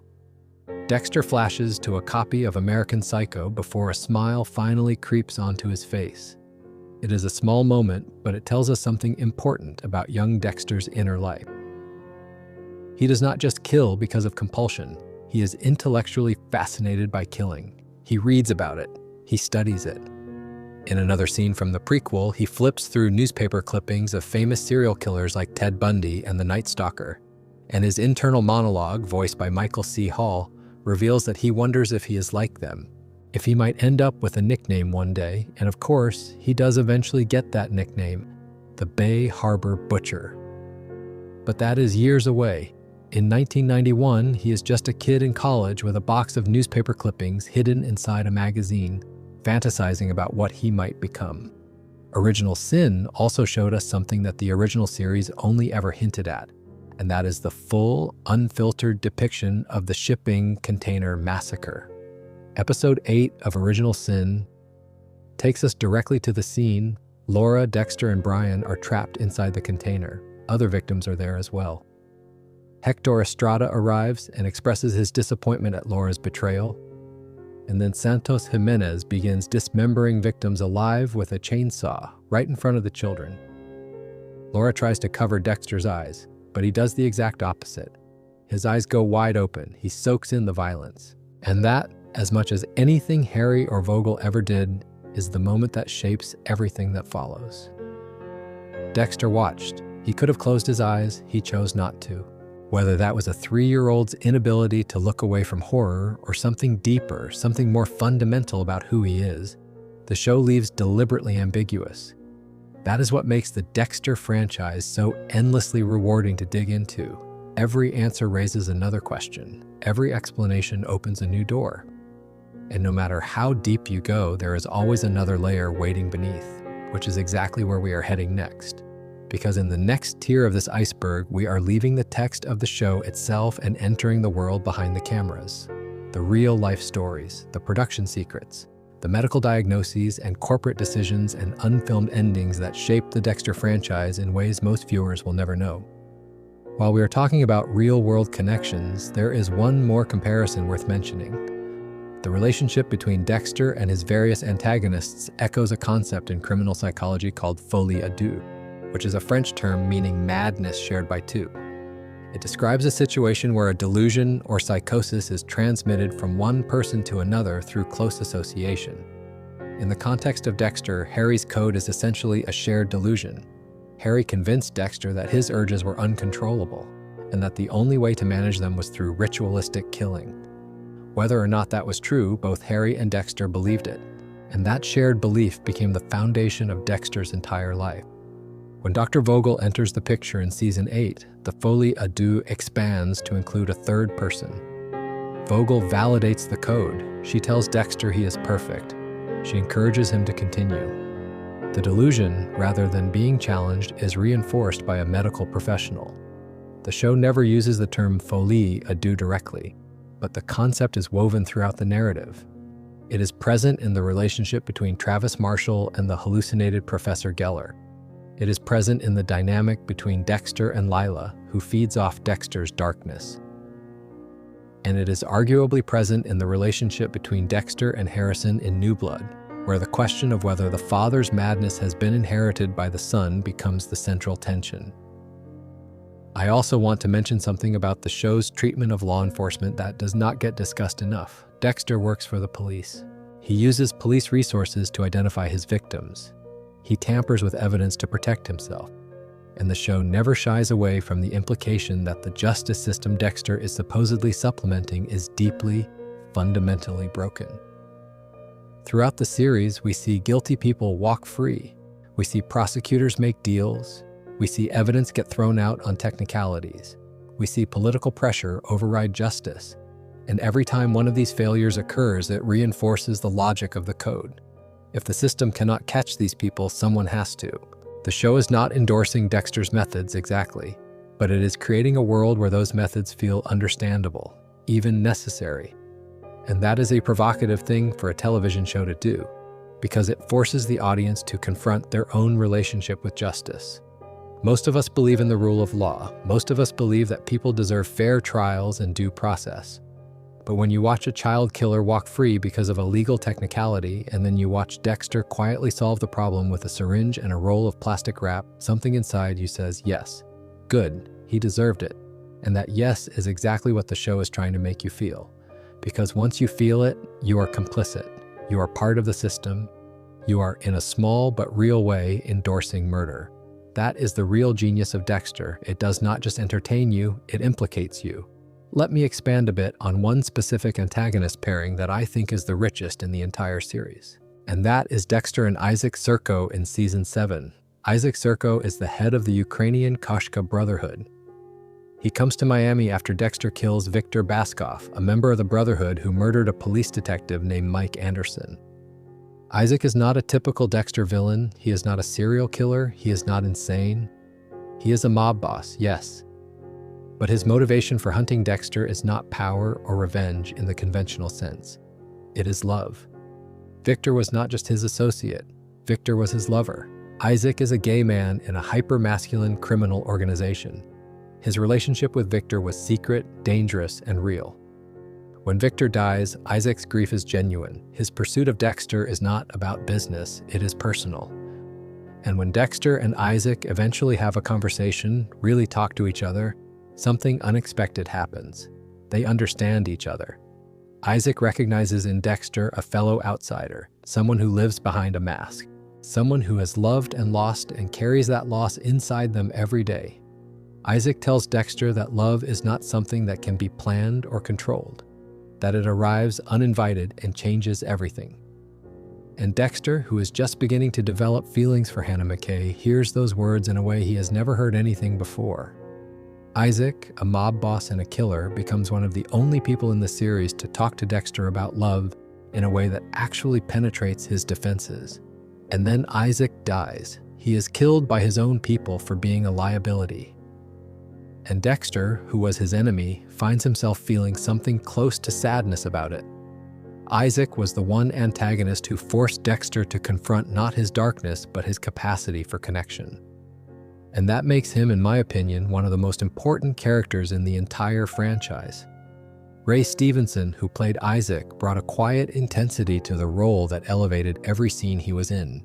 His performance is one of the hidden gems of the later seasons, often overlooked because Season 7 is sandwiched between the divisive Season 6 and the disastrous Season 8. But Isaac Serko deserves to be remembered alongside the Trinity Killer and the Ice Truck Killer as one of the great Dexter antagonists. Not because he was the scariest or the most dramatic, but because he was the most human. So stay with me. We are going deep now. All right, we are now in deep water. This is the part of the iceberg that sits far below the surface, where the light barely reaches and the details get stranger, sadder, and more surprising. If you're still with me, you are about to learn some things that even many die-hard Dexter fans have never come across. And if you are drifting off to sleep right now, that's perfectly fine too. Let the words carry you along. Let's start with something that happened behind the cameras during what many consider the greatest season of the show. During the filming of Season 4, the the season with the Trinity killer, the season that ends with Rita dead in the bathtub, actor Michael C. Hall was diagnosed with Hodgkin's lymphoma. He was 38 years old. And he kept it a secret. He did not tell the public. He did not make any announcements. He finished filming the entire season while quietly dealing with the knowledge that he had cancer. And the day after filming wrapped, he began chemotherapy. He finally went public with the diagnosis in early 2010 when he wore a knitted cap to the Golden Globe Awards. That was the signal. That was how people found out. Not a press release, not an interview, just a beanie at an award show. And for anyone paying attention, the message was clear. Hall went into remission later that same year. But the treatment took a toll on his body. He lost his hair from the chemotherapy and had to wear a wig during the filming of season 5. If you go back and watch those episodes with that knowledge, you might notice a slight difference in his appearance. His hair looks a bit different, a bit more even. That is because it is not his real hair. What makes this even more poignant is the personal history behind it. Hall's father died of prostate cancer at the age of 39, when Michael was only 11 years old. Hall has spoken about being preoccupied since childhood with the idea of reaching age 39. Would he live that long? What would it be like? And then, just before his 39th birthday, he was diagnosed with cancer, the age his father never made it past. The symmetry is heartbreaking. Hall later said that going public was one of the best things he did because he underestimated how much it would mean to other people.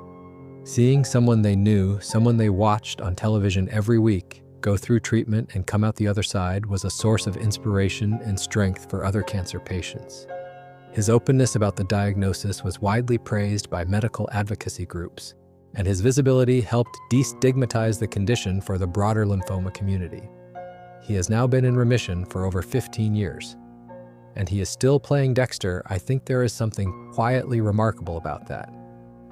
Now let's talk about the ending that almost was. Because the ending we got, the lumberjack ending that fans universally despised, was not the ending the show's original creative leader had in mind. Clyde Phillips served as the showrunner for the first 4 seasons of Dexter. Many fans consider those 4 seasons to be the golden era of the show. Phillips left after season 4, the season that ended with Rita's death, and the quality of the show shifted notably after his departure. But before he left, he had a very specific vision for how the series should end. In his planned ending, the final scene of the series would show Dexter waking up, and the audience's first thought would be that it was all a dream. But then the camera would pull back and back and back, and you would realize that Dexter is not waking up from a dream. He is waking up on an execution table at the Florida State Penitentiary. They are administering the lethal injection. And as Dexter looks out through the window into the observation gallery, he sees everyone, all the people he killed. The Trinity killer, the ice truck killer, LaGuerta, who he was responsible for, Dokes, who he is arguably responsible for, Rita, who he is arguably responsible for, Lila, all the big deaths and all the episodic kills. They are all there, watching him die. And everything we had watched over the entire run of the series would be revealed to have happened in the few seconds between the start of the execution and the end of it. A life flashing before his eyes, a killer's final moments. Phillips later said he is actually glad that ending was never used, because it would have meant Dexter, New Blood, and Dexter. Resurrection could never have existed. The character would have been definitively dead. But I think most fans would agree that it would have been a far more satisfying conclusion than what we actually got. It gives Dexter a concrete ending, it stays true to the logic of the series, and it provides one last chilling twist. The reason we got the lumberjack ending instead is even more frustrating when you learn the backstory. According to producer John Goldwyn, Showtime executives actively prevented the writers from killing Dexter in the series finale. The network wanted to keep the character alive for potential future use. This was a corporate decision, not a creative one. The writers wanted to give Dexter a definitive ending. The network said no, and the result was one of the most widely mocked conclusions in television history. Now, I mentioned earlier that the show increasingly suggests Dexter might not actually be a psychopath, and this is where one of the most compelling fan theories in the Dexter universe comes into play. It is a theory that, once you hear it, completely changes the way you look at the show. The theory argues that Harry incorrectly identified Dexter as a psychopath when he was a child. In reality, Dexter was an autistic child suffering from severe post-traumatic stress disorder after witnessing his mother's murder. Harry and later Dr. Vogel reinforced this misdiagnosis by preventing proper psychological evaluation, encouraging Dexter's fixation on death, and repeatedly labeling him a monster. The evidence for this theory is scattered throughout the series, but cumulatively powerful. Dexter has difficulty reading and responding to social cues, which is consistent with autism. He has rigid adherence to rules, specifically Harry's code, which is more characteristic of an autistic mind than a psychopathic one. He displays genuine love and empathy, particularly toward children. He cares for Aster and Cody far beyond what a genuine psychopath would be capable of, and his protective instincts toward them have no connection to the code. A true psychopath would not go out of his way to help others when it conflicts with his own agenda. But Dexter does this repeatedly. Dexter also has a deep aversion to harming children and a firm dislike for those who do. A true psychopath like Trinity does not care about this unless it directly affects him. Dexter goes out of his way to intervene. He saves Trinity's family members from abuse. He pursues predators who target children even when it puts his own cover at risk. These are not the actions of a psychopath. There is also the fact that Dexter desires connection. He wants people to like him. He admits in therapy that he's afraid Rita would not love him if she knew the real him. A psychopath would not care about this. They would simply manipulate people without any emotional investment in the outcome. Dexter invests emotionally. He just does not know how to express it. The theory suggests that Harry further traumatized Dexter by preventing him from getting professional help, by encouraging his interest in death, and by repeatedly using language like monster and dark passenger that reinforced a negative self-image. And Dr. Vogel, who never directly evaluated Dexter psychologically but instead went off of Harry's descriptions, continued this cycle by dismissing any evidence that did not fit the psychopath diagnosis and encouraging Dexter to embrace a more cold, calculating lifestyle. In this reading, Dexter is not a born monster who is trained to kill responsibly. He is a traumatized, neurodivergent child who is groomed into becoming a killer by the very people who were supposed to protect him. And that is infinitely more tragic. There is a related theory that takes this one step further. It suggests that Harry himself is the true dark passenger. Think about it. Harry's ghost appears throughout the series as Dexter's internal guide. He shows up when Dexter has strong urges to kill or is acting on emotion. He reinforces the code. He pushes Dexter back toward killing when Dexter strays from it. If you remove the comforting narrative that Harry is Dexter's moral compass, and instead see him as the internalized voice of the man who trained him to kill, Harry starts to look less like a guardian angel and more like a controlling influence that keeps Dexter locked into a cycle of violence. This theory gains weight when you remember that Harry was not a straightforwardly good man. He was sleeping with Dexter's biological mother while she was his confidential informant. He adopted one of her sons but abandoned the other. He trained his adopted son to be a serial killer, and when he saw the result of that training, he killed himself. Harry is, at best, a deeply flawed person who tried to do the right thing and failed catastrophically. At worst, he is someone who created a monster and then left that monster to fend for itself. Let me shift now to another piece of deep lore that came out of Original Sin because I think it adds a really important dimension to Harry's character. Before the prequel, we knew Harry as the heroic cop, the devoted father, the creator of the code. Original Sin revealed something we never knew. Harry had a biological son who died in a drowning accident before he ever adopted Dexter. Showrunner Clyde Phillips talked about this in an interview, saying that nobody watching the first episode of Original Sin knew that Harry had lost his son. But that event shaped everything about him: his marriage, his personality, his need to adopt Dexter. Suddenly, Harry's entire relationship with Dexter is reframed through the lens of grief. He is not just a cop who saw a traumatized child and felt compassion. He is a father who lost a son and was desperate to fill that void. And that desperation may have clouded his judgment. It may have made him too invested, too controlling, too willing to see Dexter as a project rather than a person. There is something else from the real world that I think most fans do not know, and it involves the actual relationship between two of the show's stars. Michael C. Hall and Jennifer Carpenter, who plays Deborah, were married in real life. They eloped on New Year's Eve 2008, right in the middle of the show's run. They divorced in 2010, though they reportedly remained friends and continued working together professionally. This means that many of the most emotionally intense scenes between Dexter and Deborah were filmed during and after a real romantic relationship between the actors. When Deborah discovers Dexter's secret in season 6, when she confesses her feelings for him through therapy, when she kills Lagerta to protect him, when she dies in his arms, all of that was performed by two people who had been married to each other and then divorced. The emotional complexity on screen was backed by a very real emotional complexity off screen. I always wonder how much of that bled into the performances. Whether the pain in Carpenter's eyes when Deborah looks at Dexter and sees something she cannot accept is entirely fictional, or whether there is something real mixed in there. Actors are professionals, of course, but humans are humans, and some feelings do not stay neatly inside their designated categories. Now, I want to mention something that connects to the original series, but that most people only learn about through deep research. And that is the Patrick Bateman connection that runs through the entire franchise. In the original series, Dexter uses the name Patrick Bateman as a pseudonym when ordering M99. This is a reference to the protagonist of American Psycho by Bret Easton Ellis. In Original Sin, as I mentioned earlier, young Dexter is shown reading the novel and smiling when he thinks about it. But the connection goes deeper than just a fun Easter egg. Patrick Bateman and Dexter Morgan are two sides of the same coin. Both are men who pass for normal in society while harboring a secret, violent identity.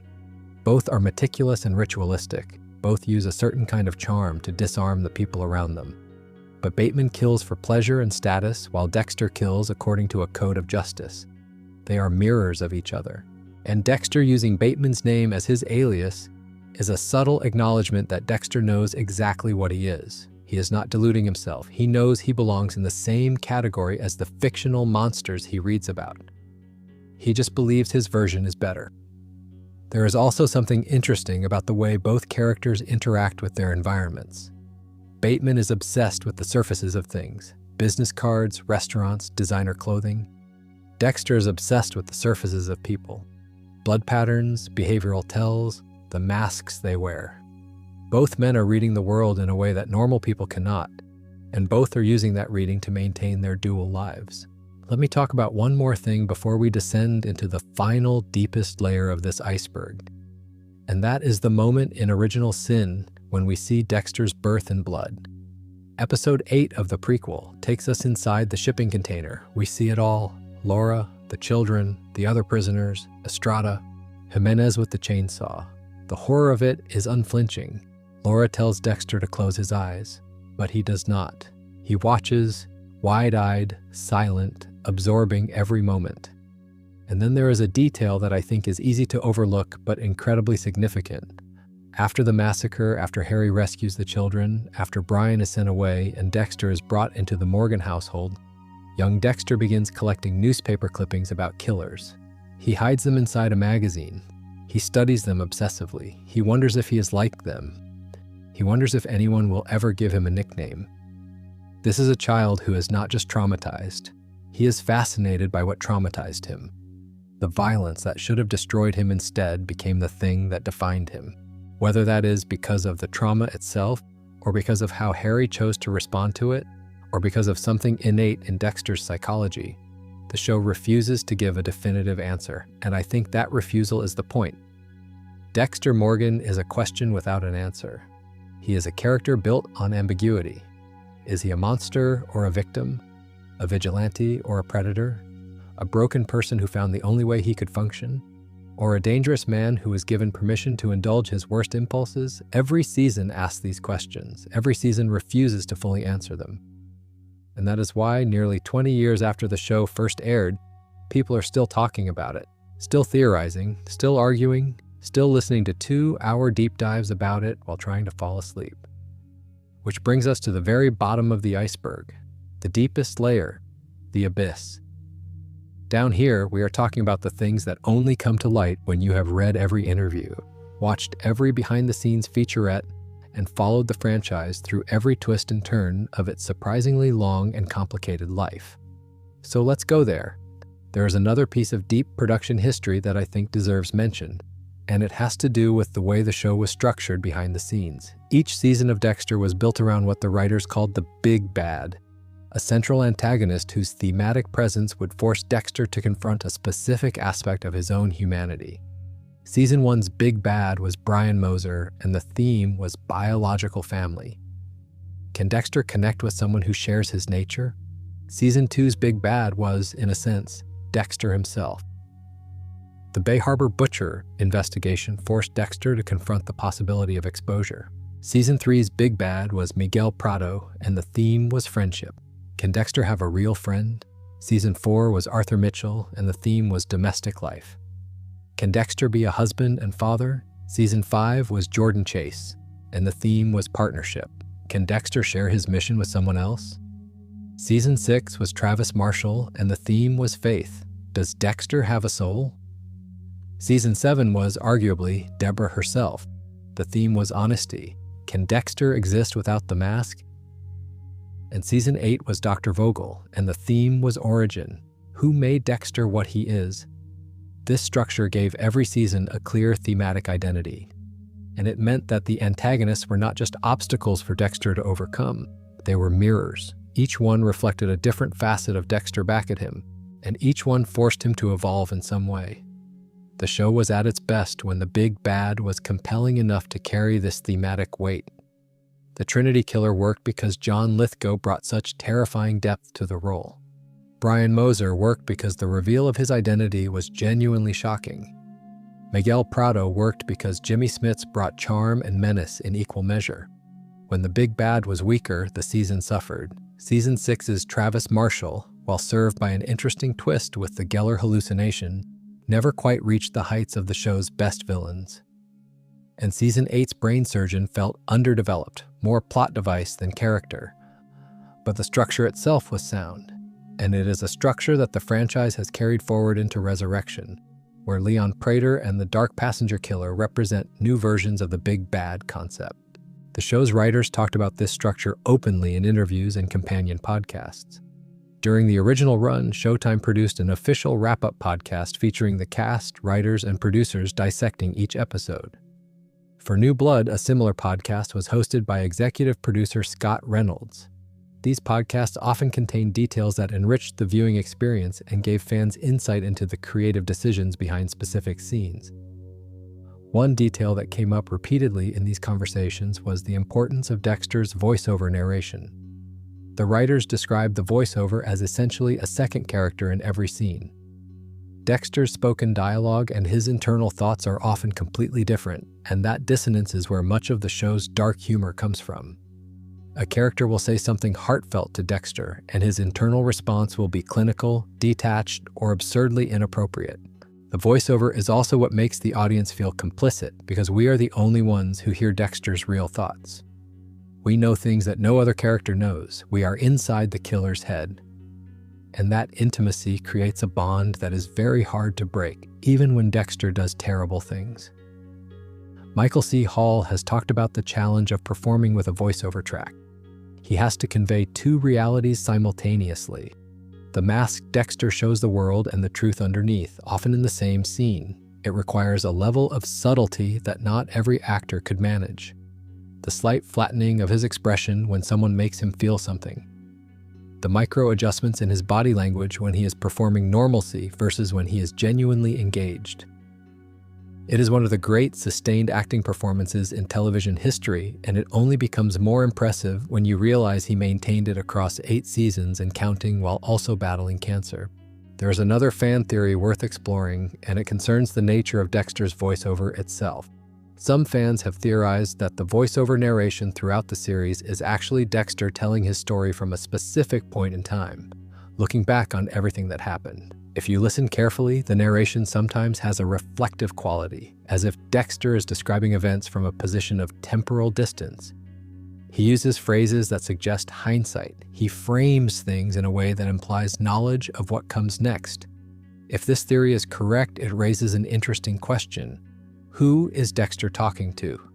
Some fans believe the narration is addressed to Harrison, that the entire series is in some sense Dexter's confession to his son, an attempt to explain who he was, what he did, and why.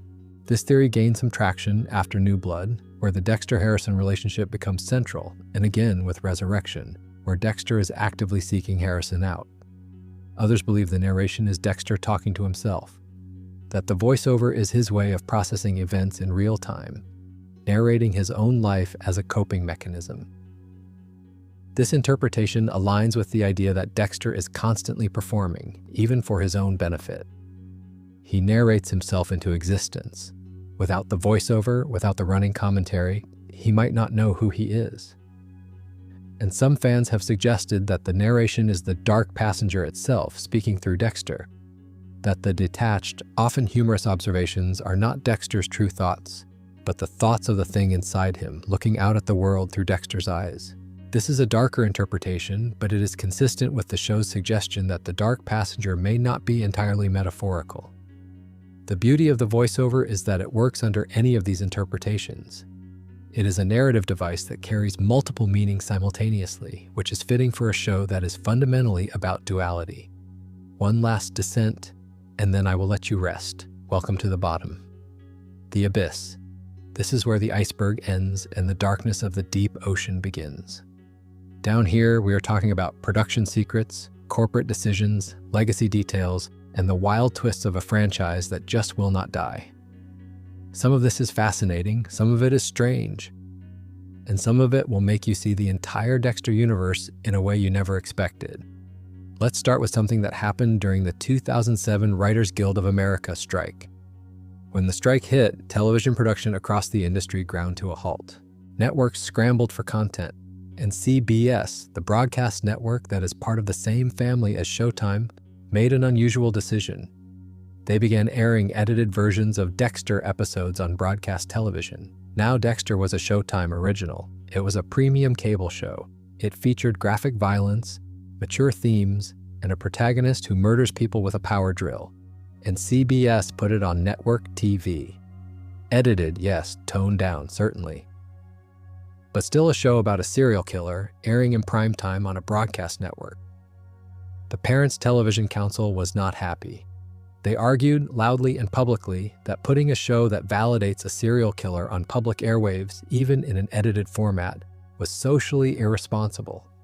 It was a significant controversy at the time, though it eventually faded as the strike ended and normal programming resumed. But it remains an interesting footnote in the history of the franchise. Dexter, a show that was designed for premium cable audiences willing to sit with moral ambiguity, was briefly a network television show, and the cultural gatekeepers did not like it one bit. While we are talking about the show's reach, here is something that surprises a lot of people. At one point during its run, Dexter was described as the most rented DVD box set in Netflix history. Now, this was during the era when Netflix was still primarily a DVD by mail service, before streaming became the dominant model, but still, that is a remarkable achievement. It speaks to how hungry audiences were for the show and how effectively word of mouth drove its viewership beyond its original Showtime audience.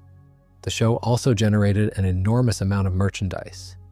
DVD and Blu-ray box sets were released in distinctive wooden slide box packaging for collector's editions, which is a clever nod to Dexter's Bloodslide collection. There were action figures produced by companies like Biff Bang Pow and Sideshow Collectibles, including highly detailed scale figures, bobbleheads with variants like the Dark Defender, replica Bloodspatter slide boxes, prop recreations, and enough branded apparel to fill a small department store. Multiple soundtrack albums featuring composer Daniel Licht's score were commercially released as well. And speaking of Licht, he deserves a moment of recognition here. Daniel Licht composed the main score for the original series, New Blood, and the associated projects. His music was eerie, Latin-influenced, and absolutely essential to the show's atmosphere. The way the score shifts from playful to menacing, sometimes within the same scene, is one of those things you might not consciously notice, but that profoundly shapes how you experience the show. The iconic main title theme, that jaunty, slightly macabre opening sequence of Dexter's morning routine, was actually composed by Rolf Kent. It remained unchanged for all 8 seasons of the original run. Following Licht's passing, composer Pat Irwin took over the scoring duties for Dexter. Resurrection. Now let's talk about the franchise's convention presence and public life. because Dexter has had a consistent presence at events like San Diego Comic-Con throughout its history. The franchise expansion with Resurrection was officially announced at Comic-Con on July 26, 2024. And during the original Sin panel at that same convention, showrunner Clyde Phillips revealed details about the show that had fans buzzing for months. There were also official companion podcasts produced alongside the show. During the original run, Showtime produced a wrap-up podcast featuring interviews with the cast, writers, and producers. For New Blood, a similar podcast was hosted by executive producer Scott Reynolds, offering behind-the-scenes insights. The first episode dropped on October 1st, ahead of the television premiere. These podcasts gave fans a window into the creative process and often contained details that never made it into the episodes themselves. Now, the thing I really want to dig into here is the story of how Dexter came back from the dead, because the behind-the-scenes narrative of Resurrection is almost as dramatic as anything that happens on screen. When New Blood ended in January 2022, with Harrison shooting Dexter, Clyde Phillips was absolutely definitive about it. He told Deadline, and I am paraphrasing, that Dexter is dead. He said he would not do that to the audience, that it would be dishonest to bring the character back. He used 3 words: Dexter is dead, and here's the thing.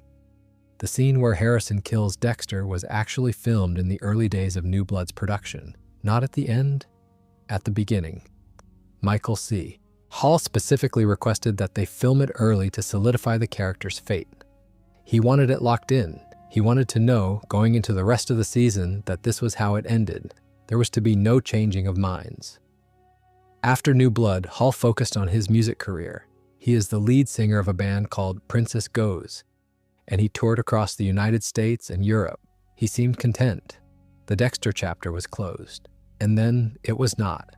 According to Phillips, what happened was that Michael C. Hall came to him and said he wanted to keep going. He asked Phillips if he could figure out how to bring Dexter back to life. Phillips' first phone call was to writer Scott Reynolds, and they began working out the logistics of Resurrection. The whole thing was driven by Hall's desire to continue playing the character, and Phillips, despite his earlier definitive statements, found a way to make it work. In the first episode of Resurrection, it is revealed that Dexter survived the gunshot wound and was resuscitated in an emergency room. He was in a coma for 10 weeks. When he wakes up and finds himself in a hospital with Detective Angel Batista nearby, someone who now knows his secret from the events of New Blood, Dexter makes a run for it and heads to New York City. Resurrection is designed differently from everything that came before it. New Blood was a one-season event. The original series was renewed year by year. But Resurrection is built from the ground up for multiple seasons. This is not a limited series. This is the beginning of a long-term franchise expansion. The new season introduces some truly wild new elements. Peter Dinklage plays Leon Prater, a billionaire philanthropist who appears to be collecting serial killers for some kind of elaborate game in New York City. Uma Thurman plays Charlie, another central figure in this new world. And the season introduces a new killer operating under the name The Dark Passenger, which is of course the name Dexter himself gave to his own internal urge to kill. This new Dark Passenger's real name is Ronald Schmidt. He is a middle-aged tech professional whose father spent his entire life savings on a taxi medallion. When rideshare companies came along and destroyed the taxi industry, his father lost everything and eventually jumped into the East River and drowned. A dredger that recovered the body accidentally decapitated him. That trauma turned Ronald into a killer who targets rideshare drivers. And here's the Easter egg that connects it all back to the very beginning. Ronald's kill method involves using a wire to subdue his victims in the backseat of a car and then decapitating them. That is almost exactly how Dexter subdued and killed his very first on-screen victim in the original pilot episode. In that premiere, Dexter waited in the back seat of Pastor Mike Donovan's station wagon, looped a wire around his neck, and forced him to drive to an abandoned pump house. Dexter then killed Donovan by sawing off his head. The Dark Passenger killer in Resurrection mirrors this method with eerie precision. Whether Ronald knows about Dexter or not, the parallel is clearly intentional on the part of the writers. It is a way of saying that Dexter's legacy extends beyond himself. His methods, his mythology, his very name for the thing inside him have rippled outward into the world. Other killers are now operating in his shadow, even if they do not know it. The show also seems to be building towards something involving the New York Ripper, an unseen serial killer who may become the central antagonist of a future season. The identity of the Ripper has not been confirmed, but fan theories are swirling. Some suspect it is a character we have already met. Others think it is someone entirely new. Whatever the case, the Ripper is clearly being positioned as Dexter's next great challenge. I want to circle back now and talk about something that ties together a lot of what we have discussed tonight, and that is the question of legacy. Not just Dexter's legacy within the fiction, but the legacy of the show itself. Dexter premiered on October 1st, 2006. That first episode introduced the world to a character who was unlike anything television had seen before. There had been anti-heroes. Tony Soprano was already on the air. Walter White was still a couple of years away. But Dexter was something different. He was not an anti-hero who occasionally did bad things. He was a serial killer. Full stop. The show asked its audience to empathize with a man who murdered people, wrapped them in plastic, and dumped their body parts in the ocean. And audiences said yes. The show was developed by James Manos Jr., a former writer on The Sopranos, which is fitting because The Sopranos essentially created the modern anti-hero drama. Dexter took that concept and pushed it as far as it could possibly go. And it worked. At its peak, Dexter was one of the most talked about shows on television. Michael C. Hall won a Golden Globe and a Screen Actors Guild Award for the role. The show was nominated for numerous Emmys, and it fundamentally changed what audiences were willing to accept from a protagonist. But Dexter also carries a more complicated legacy. The show's later seasons were widely criticized for declining quality. The season 8 finale remains a pop culture punchline, and the franchise's repeated attempts to redeem itself through New Blood, through Original Sin, through Resurrection, have been met with a mixture of genuine excitement and deep skepticism.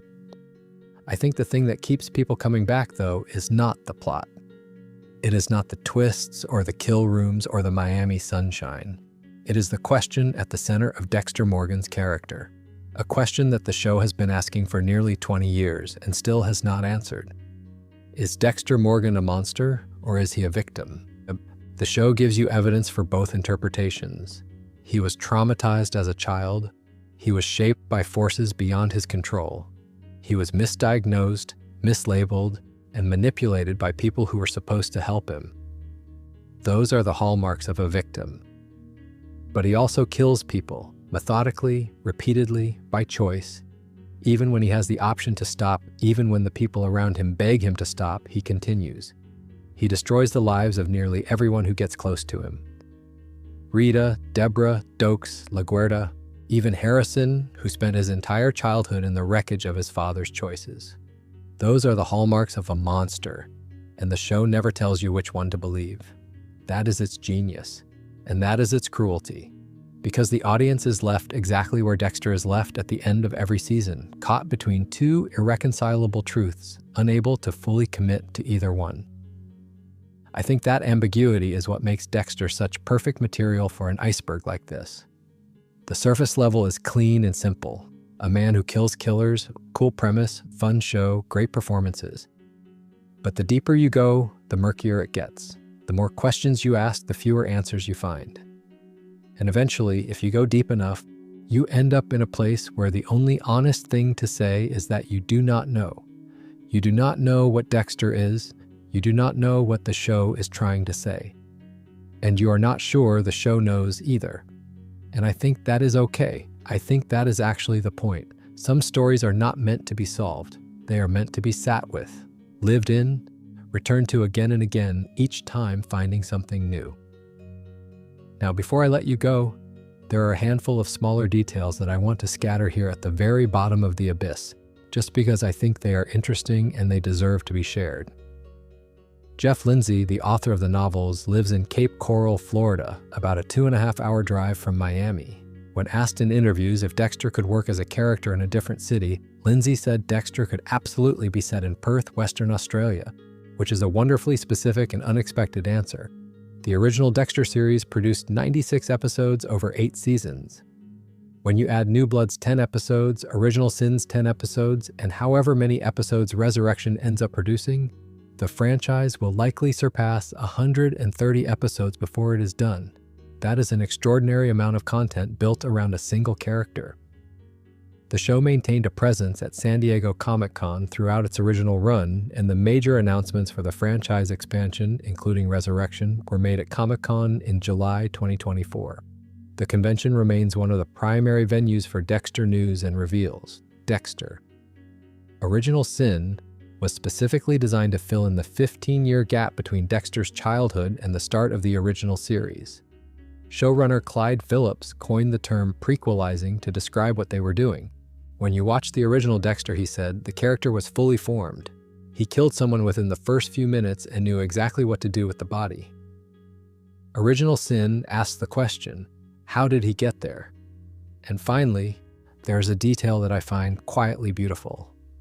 When they built the set for Original Sin, they recreated the exact Miami Metro Police Department set from the original series. They used the actual paper blueprints from the original set and built an identical copy on a soundstage in Studio City, California. When Michael C. Hall came to visit the set, he was visibly moved. Clyde Phillips said they all felt like they had time traveled, that the past and the present existed in the same space. I think that is how the Dexter franchise works, honestly. The past is always present. The shipping container is always there, somewhere underneath everything else. Laura's blood is always on the floor. Harry's voice is always in Dexter's ear.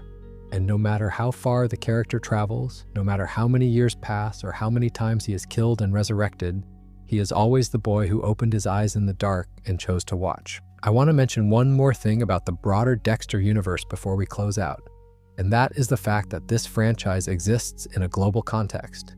Dexter is not just an American show, it is a global phenomenon. The series has been broadcast in countries around the world, dubbed into dozens of languages, and discussed in academic papers about morality, psychology, and the representation of violence in media. The show has been the subject of serious scholarly analysis. Researchers have studied it in the context of audience identification with morally ambiguous characters. Psychologists have used it as a case study for discussions about psychopathy, the reliability of clinical diagnosis, and the ethics of vigilantism. Sociologists have examined how the show reflects American attitudes toward justice, punishment, and the failure of institutions. One particularly interesting line of academic inquiry focuses on the concept of the sympathetic monster. Dexter is not the first example of this archetype. Vampires, werewolves, and Frankenstein's creature all fit the pattern. But Dexter is notable because he is entirely human. There is no supernatural explanation for what he is. No curse, no infection, no alien origin. He is a man who kills other men. And the show asks us to care about him anyway. The success of Dexter paved the way for a wave of morally complex protagonists on television. Without Dexter, it is hard to imagine shows like Breaking Bad, Hannibal, You, or Killing Eve being greenlit in quite the same way. Dexter proved that audiences were willing to follow a protagonist into genuinely dark territory, as long as the writing was sharp enough and the character was compelling enough to sustain the journey.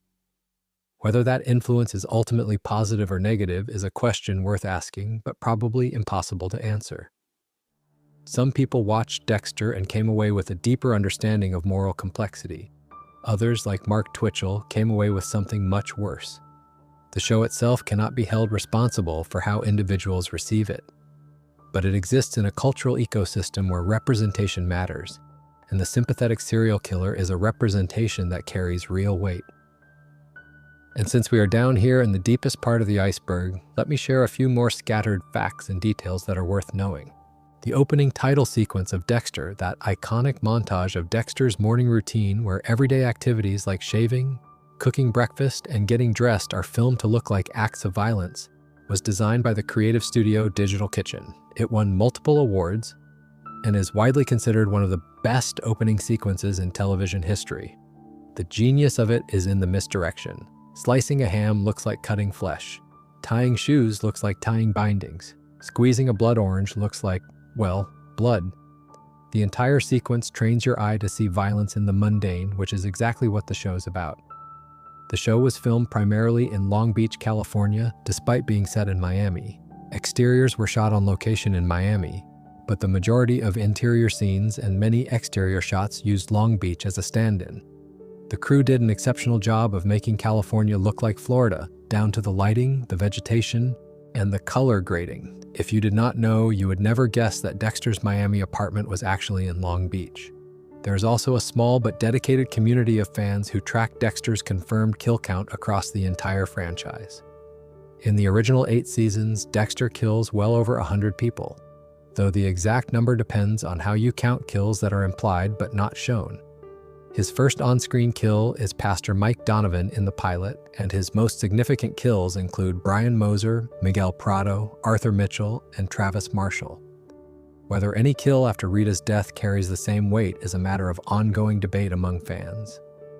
One more detail that I think captures something essential about the show. Throughout the entire original run, Dexter's boat is named the Slice of Life. He uses it to transport bodies to his dumping ground in the Gulf Stream, and the name itself is a darkly ironic pun. A slice of life is a storytelling genre about ordinary, everyday events. Dexter's boat, which carries dismembered bodies to their final resting place, is named after the most normal, most mundane genre of fiction imaginable. It is the show's sense of humor in miniature. The banal and the horrific existing in the same space name the same thing. And on that note, I think it is time to let you rest. We have gone from the surface all the way down to the bottom. We have covered 8 seasons, 2 spin-offs, a franchise revival, a pile of novels, real-world parallels, fan theories, Easter eggs, behind-the-scenes drama, and more Dexter Morgan than any one person should reasonably consume in a single sitting or lying down. However you're positioned right now, if you enjoyed this deep dive and want to hear more, I will definitely be covering other topics in future videos.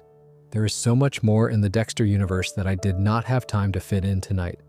The full mythology of the kill room, the complete history of every antagonist, a deep analysis of every death and what it means thematically, the parallels between the original series and the expanded franchise.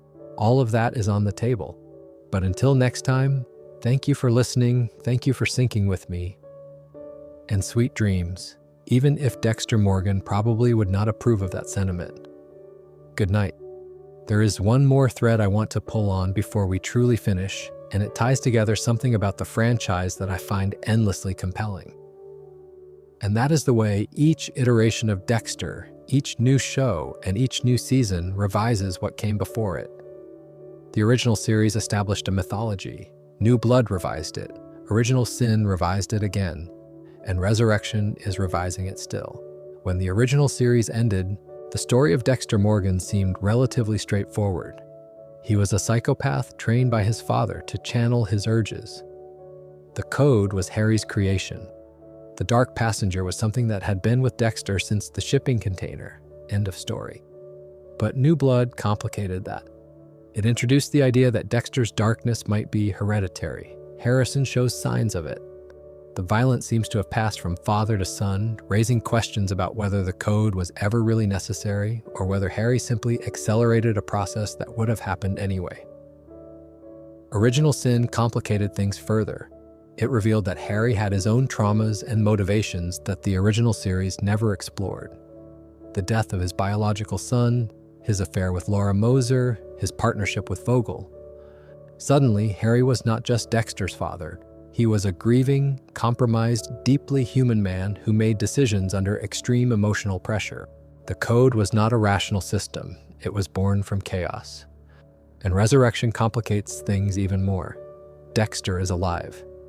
The death that was supposed to end his story did not stick. He is in New York, surrounded by other killers, caught up in a billionaire's game. The moral framework that defined the original series, one man operating alone under a strict code, has been blown wide open. Dexter is no longer the only killer in the room. He is one of many. And the Code, if it still exists at all, is being tested in ways that Harry could never have anticipated. What fascinates me about this process of constant revision is that it mirrors what the show does thematically. Dexter is a character who is always being redefined by Harry, by Vogel, by Deborah, by his enemies, by his own internal monologue. He is never quite pinned down. Every time you think you understand him, something shifts. A new piece of information emerges. A new context is provided.